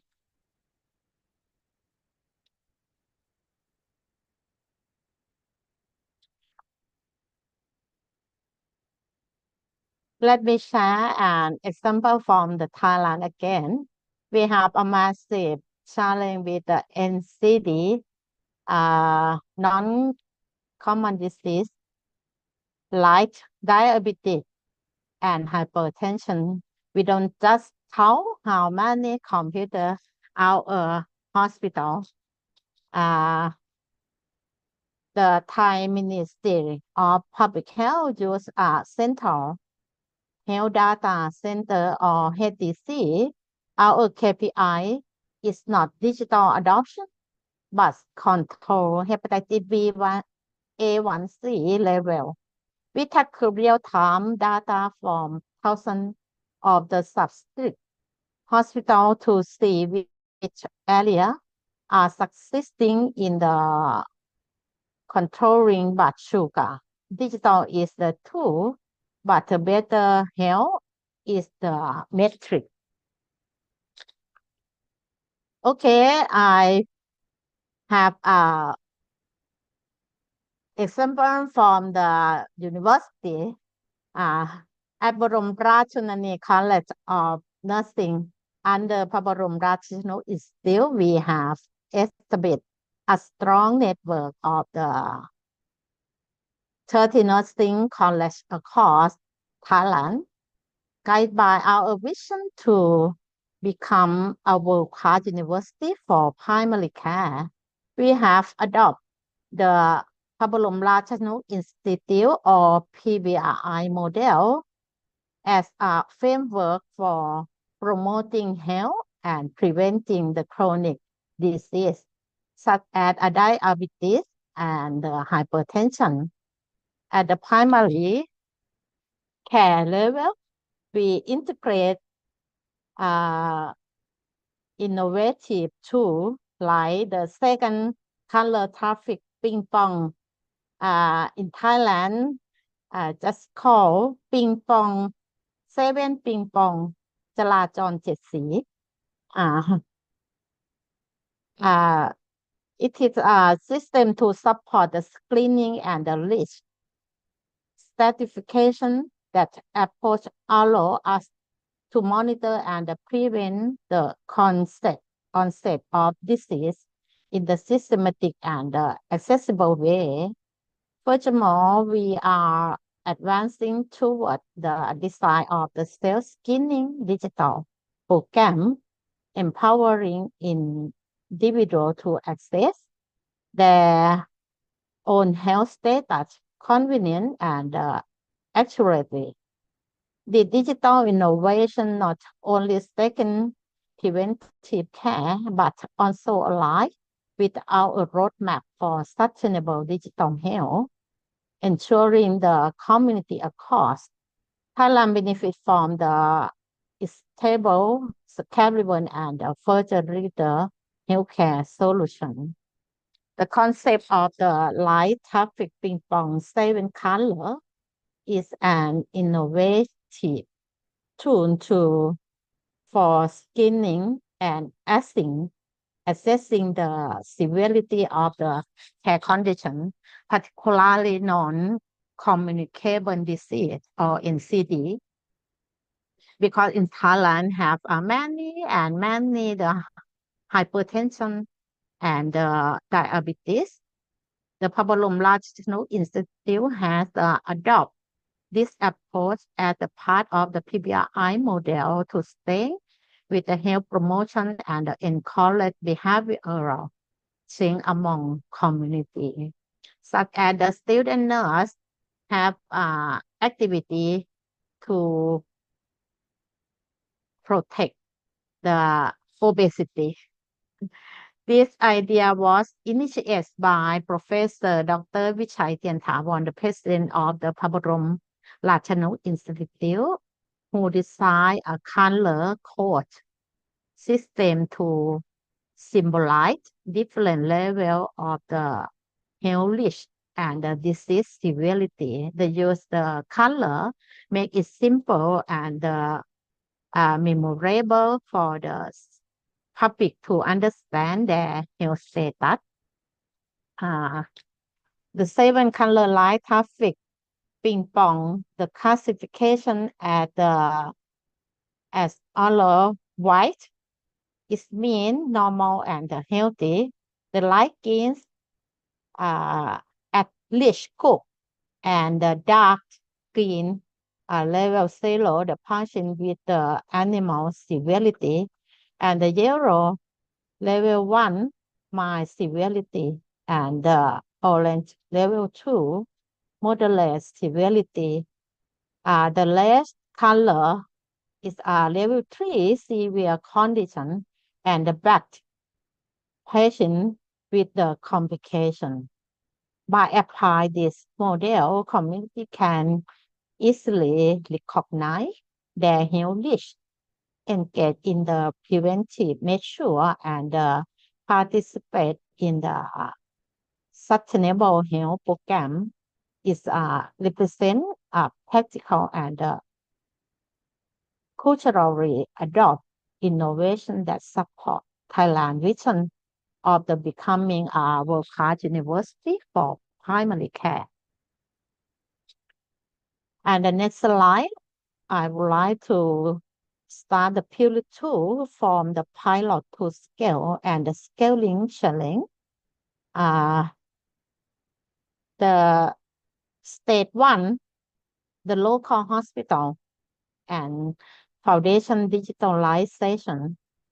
At the local hospital level, we focus on building the digital foundation for the further healthcare transformation. Many facilities still rely on the paper-based workflow and the fragment system. The goal of this phase is to transition from analog to digital and create readiness for the border integration. You can begin by migrating paper medical record into the electronic health record or EHR to improve the storage and retrieval and the critical use. Establish essential digital infrastructure and including network connectivity, server and secure data management, and build digital literacy among healthcare personnel to ensure smooth adoption of the new system.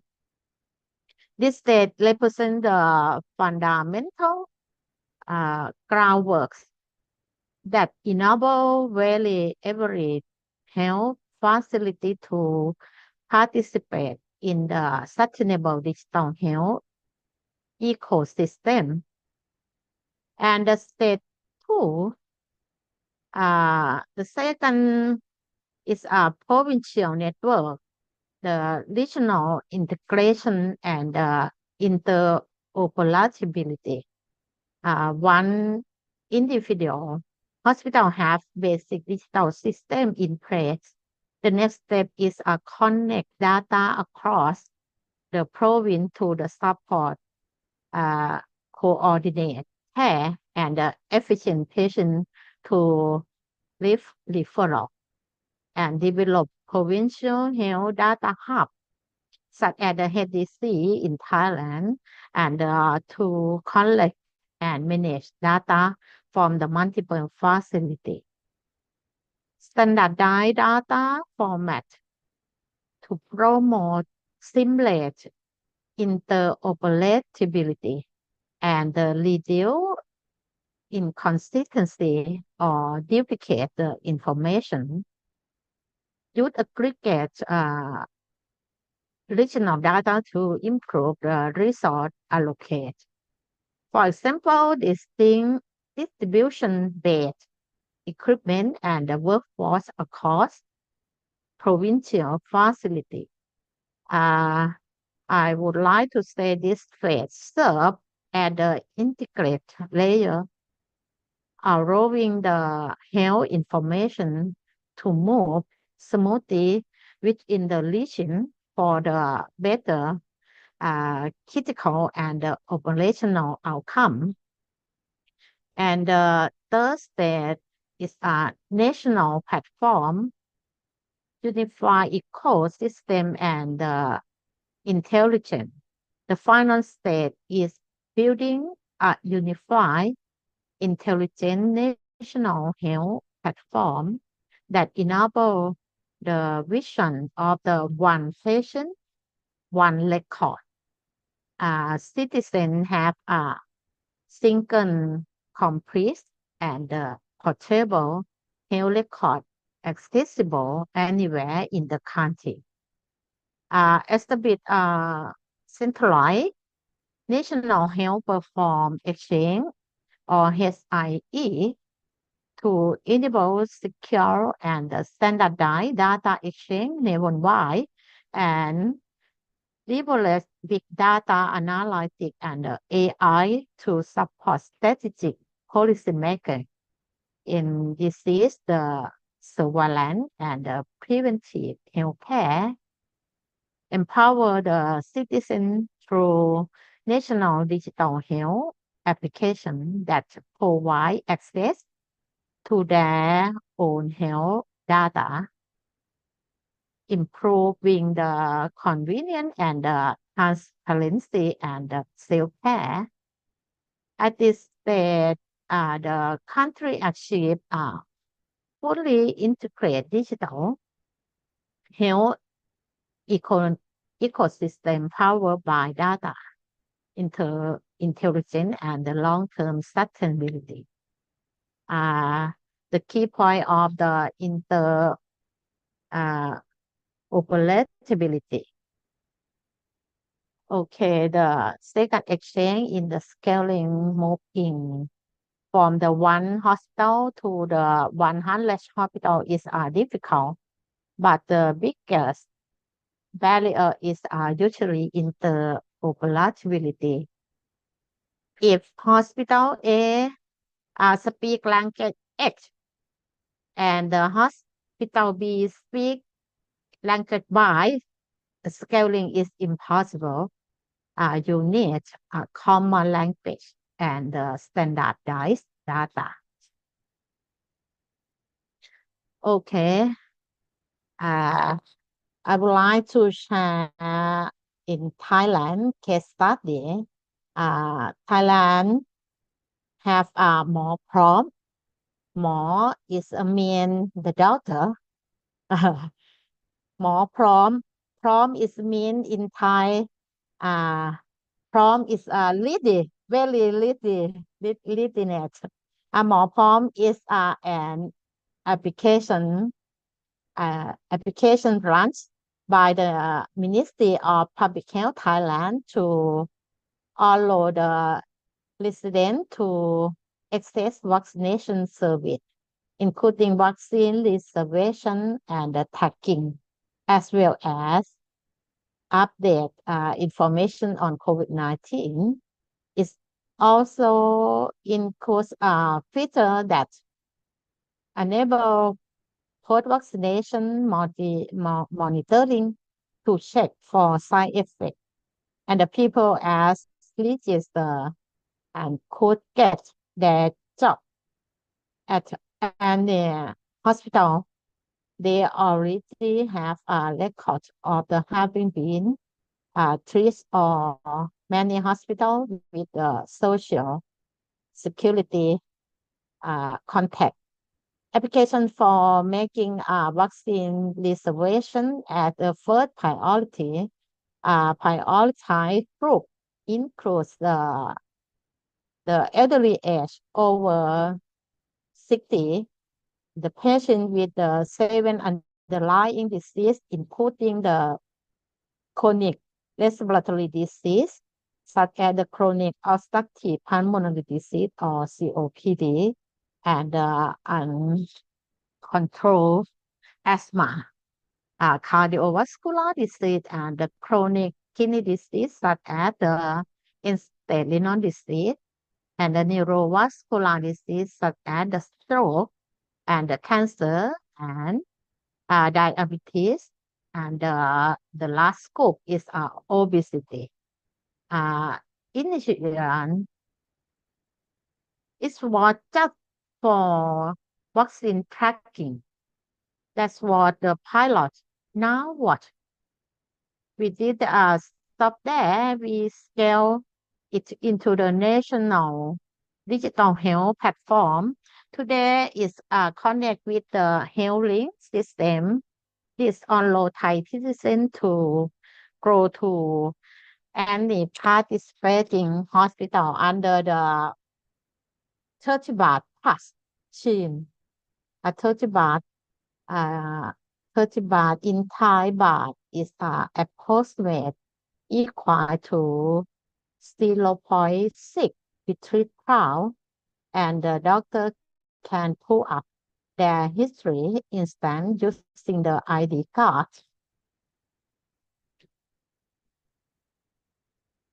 The slide show one national ID cards from the Universal Healthcare Access in Thailand. This project means that when a Thai citizen become ill, those who are covered under the 30 baht healthcare scheme can simply present their national ID card at any healthcare facility and hospital and receive medical treatment nationwide. In the lesson, start with the specific urgent needs like vaccine, then build the infrastructure to scale for the general care. I think it's a sustainable roadmap must be future-proof technology change, but human can remain. The most sustainable model is high-tech and high-touch.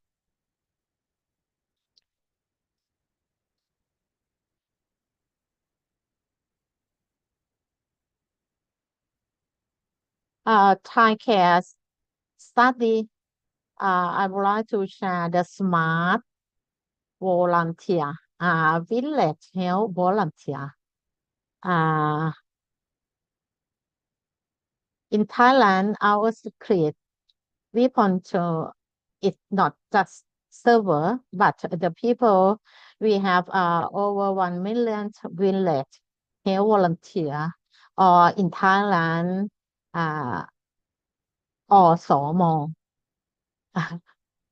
We will call OSM, Smart Village Health Volunteer. Previously, they used paper to record health data. Now they use the smart VHV application. They visit elderly patients, record blood pressure on the application, and the data go directly to the district hospital. This is sustainable because it empowers the community. Even if the internet is slow, the human connection is there. The application just makes them more efficient. This is how we prepare for an aging society. The Department of Health Service support showcase the smart or small application at the startup and the Innovation Thailand Expo 2023. This digital innovation empower over the 1 million village health volunteer across Thailand to become the smart VHV with the both digital literacy and the health literacy. Function of the BHV application in the patient follow-up and the health screening, vaccine monitoring, dengue surveillance, and the direct communication with the Ministry of Public Health and integrate align with the 3-doctor policy, which we application as a first doctor. Also more is a first doctor connecting with the family doctor and the hospital doctor for the comprehensive care, and the impact in the 2023 declare the year of the Thai healthy aging.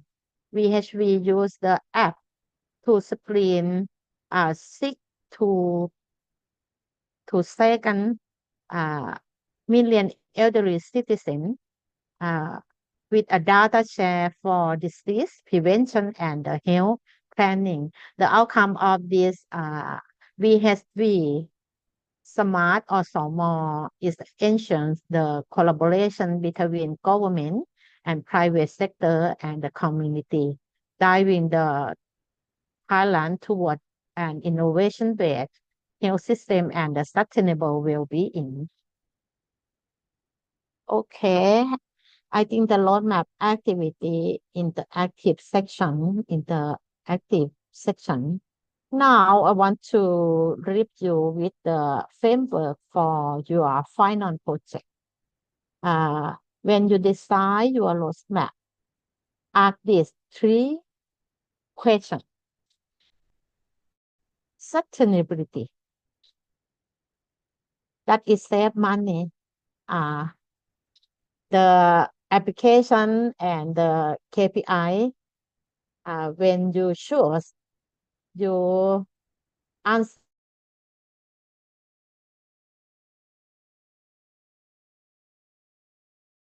scalability. Can this work in a different hospital without rebuilding it from scratch?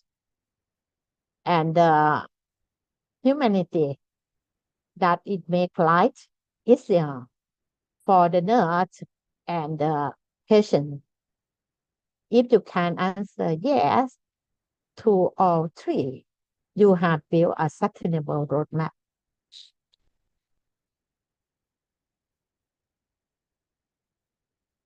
Okay. For example, indicator for the sustainability digital health roadmap, you can choose to answer the project and the big project. You can roadmap of the environmental sustainability, such as percentage of the healthcare facility adopt paperless system, or EHR instead of the paper record, or the KPI reduction in energy consumption through smart hospital infrastructure. And for example, the KPI of the number of the hospital using renewable energy source, such as the solar cell and wind, or the carbon footprint reduction from digital health initiative, such as the telemedicine, VS12. It is for example of the KPI in the environmental sustainability, or economic sustainability. You can choose the KPI such as the cost saving from the digital transformation. For example, reduce duplicates to test or efficient of the referral.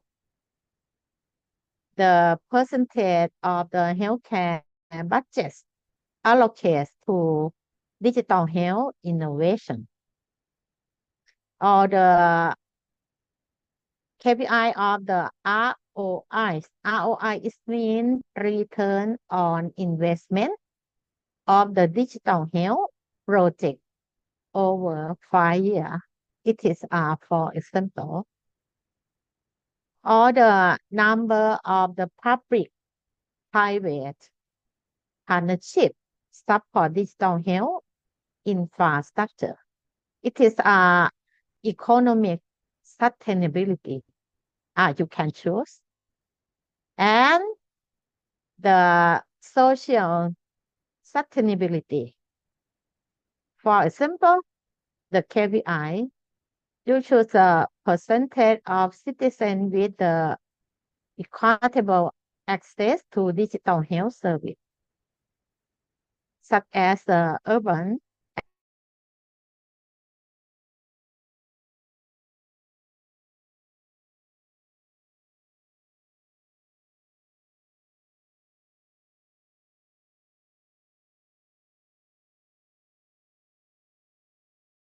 or inclusivity, proportion of the vulnerable group, such as the elderly, disabled, access of the digital health application. Okay, and when you, the administrator or the leader of the healthcare, you can choose the KPI of the governance and the policy sustainable, such as existence of a long-term national digital health strategy, 10 to 20-year horizon, and compliant with the data privacy and security standard, and the number of the province implementing sustainable health data governance model, and or frequency of the policy update aligned with the WHO digital health guideline. And the last group is technological sustainability, percentage of the system internal operation and operable across local, provincial, and national level, or average system uptime and the resilient against cyber attack, and the adoption of the cloud-based scalable infrastructure, or the number of the AI or big data projects sustained beyond the pilot phase. The example of the sustainability digital health roadmap ensure that healthcare transformation is environment responsible and economically viable, socially inclusive, and technologically resilient, while maintaining the strong governance for a long-term impact. Okay, I think the conclusion, the digital transformation is a marathon, not a sprint. Thailand and Indonesia share similar challenge. We have remote island, large population, and limited resource, but by sharing this roadmap, like the example of the Morpom and Smart VHV in Thailand, we can live for the tradition barrier. Okay, you are the you have a question and would like to share with me in the sustainable digital roadmap? Okay. Doctor, for your insightful and forward-looking presentation. Someone already asked a question early, but I will still open the opportunity for other participants to ask questions. เปิดเสียงให้อาจันเมย์ฟังด้วยหน่อย We will now open the floor อ๋อ for a Q&A session. Participants may submit their questions through the Zoom chat or use the right hand feature. Each question will be answered directly by the speaker. Let us begin in the first question. Our question from Indonesian student Professor Dr. Assistant Professor Dr. Kirane. The challenge is a lot of people questioning the effectiveness, especially for literate and elderly people in rural area in Thailand. How the strategy is to handle the situation? Please answer the question.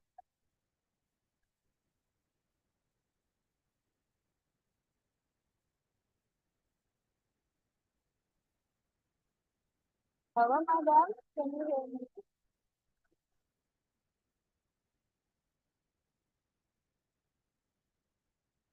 I will repeat the question. The challenge is a lot of people questioning the effectiveness, especially for elderly and elderly people in rural areas. In Thailand, how is the strategy to handle the situation?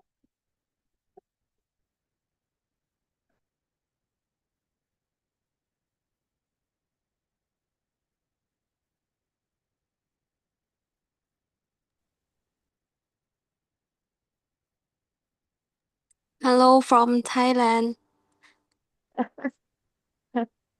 Again, please. I don't have any additional question. The explanation you provide earlier help me understand better. Thank you. I don't have any question from Thailand. Okay. This is question from Indonesian student. The challenge is a lot of people questioning the effectiveness, especially for elderly and elderly people in rural areas. In Thailand, how is the strategy to handle the situation?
Okay. The question of the challenges of the digital transformation.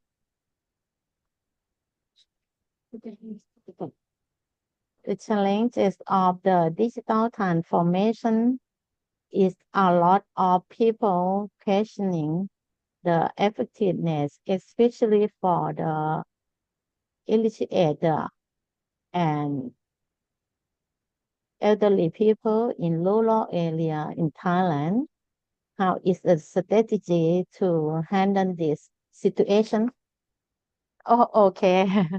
In Thailand, I think it is a strategy to the collaboration, collaborate in the community, such as the volunteer of the in Thailand in community have VHV application and the public health government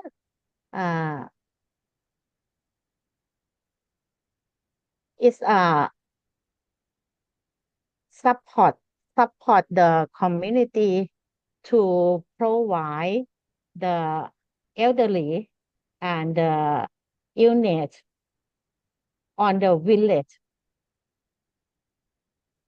and the training to the เขาเรียกอะไรนะtraining caregiver and volunteer smart volunteer or SOMO is volunteer to take care our community and improve the health literacy and improve the training program to the elderly can use the smartphone such as the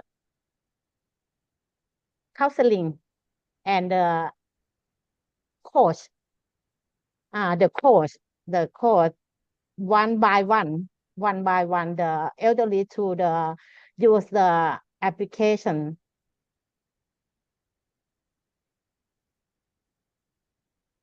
Okay.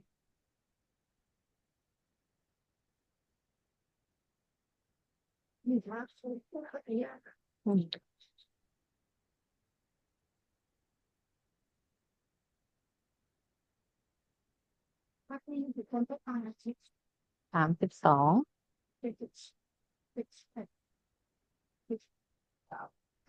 30 กว่าคน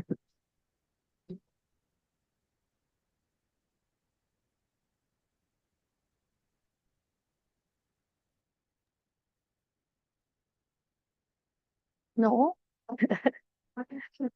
ต้องถามนักศึกษาจะแชร์อะไรไหมลูกหนูแชร์หนูอยู่ปีไหนนะมีปี 3ที่ออกชุมชนไหมคะแชร์กับทางพี่ๆเขาหน่อย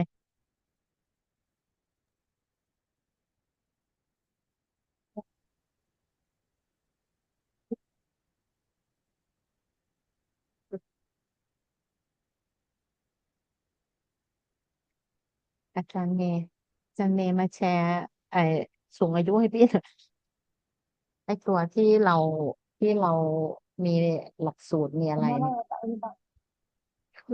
ที่เรามีหลักสูตรพาเด็กๆลงไปเยี่ยมบ้านของผู้สูงอายุอะไรนี่นะ Okay, thank you so much for the เขา answer, เหมือนเขาส madam. นใจเรื่องผู้สูงอายุที่ใช้แอปพลิเคชัน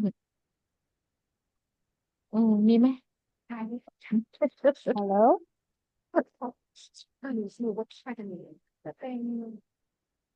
ปสมมีเคสแมเนเจอร์ดูแลแต่ละหมู่บ้านอาจารย์พี่เลย Okay, thank you so much for the answer, madam. เป็นไปคนเดียว Maybe any question from international students from Malaysia?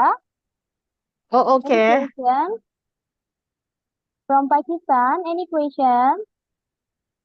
From Philippines, any question?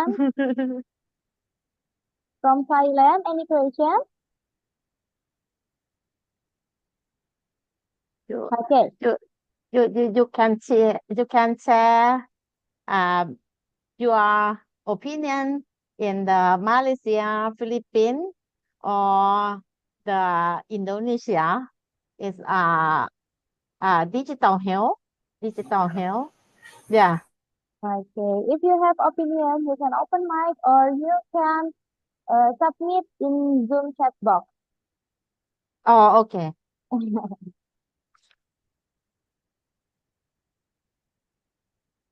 Apa?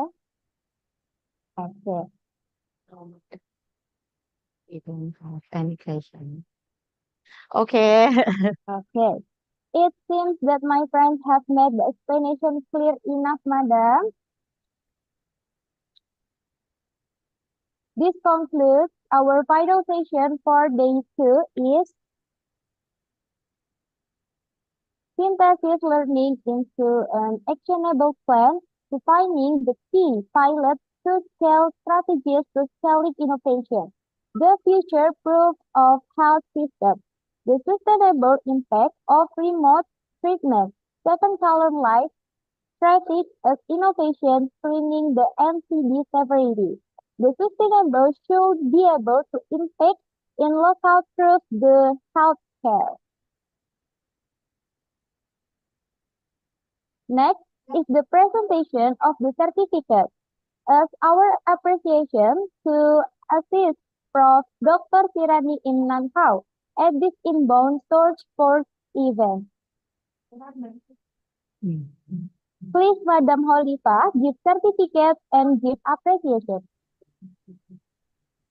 Thank you. Thank you for Assistant Professor Dr. Sirane. The material were very interesting and insightful for us. With great respect, we present a certificate to Assistant Professor Dr. Sirane. Thank you for your coming in inbound short course program in Stikes Pemkab Jombang. Thank you, Assistant Professor Dr. Sirane.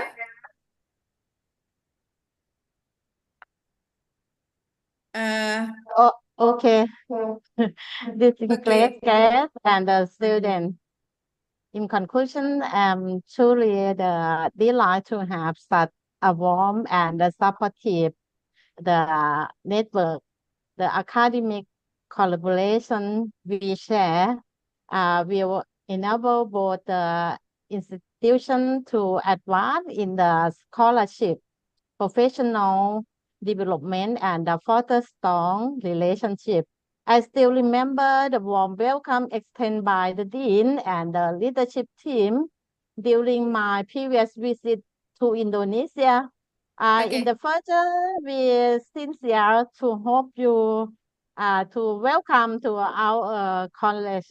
We'll have the opportunity to welcome you, and we look forward to receiving and the great pleasure. Thank you very much, and thank you for your attention. Thank you very much. ขอบคุณมากค่ะ Okay. Thank you, Assistant Professor Dr. Sirani. For the next program, we hope to able to implementation student exchange, Prof. We hope we can come to Sri Maharakam Nursing College, and you can come to Indonesia too, to Stikes Pemkab Jombang in the next program. We hope we can implementation a student exchange program, Prof. Doctor.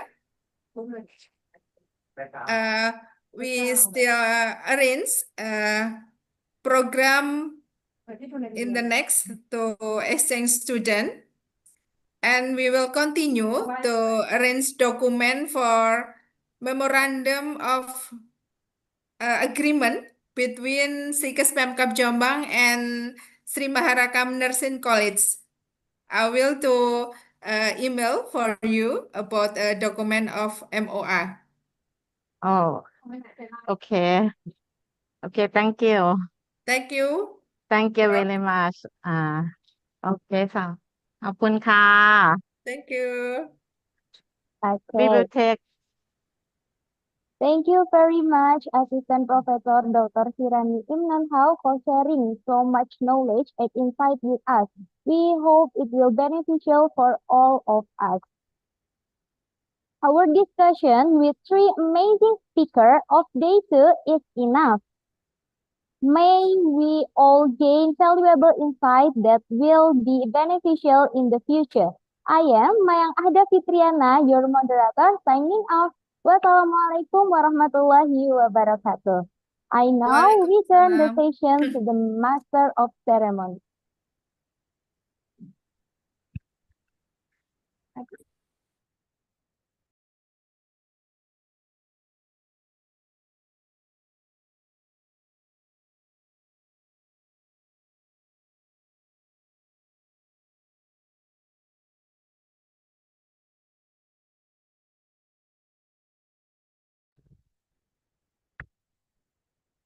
Thank you, Ms. Mayang and Assistant Professor Dr. Sirani Im Nam Kau from Sri Mahasarakam Nursing College, Thailand, for meaningful and insightful material.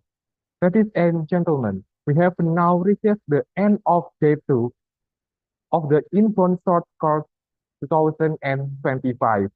On behalf of Speakers Pemkab Jombang, we extend our deepest appreciation to all speakers, moderators, and participants who have joined you through Zoom today. Before leaving the meeting, kindly complete to the attendance and evaluation from provided in the Zoom chat. Waiting for 5 minutes.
For your participation, dedication, and enthusiasm. We look forward to seeing you tomorrow on the next meeting day. Since I will be the master of ceremony for this event, I would like to take my life. I apologize for any mistake I've made both in word and action. Wassalamualaikum warahmatullahi wabarakatuh. Have a wonderful afternoon and see you tomorrow.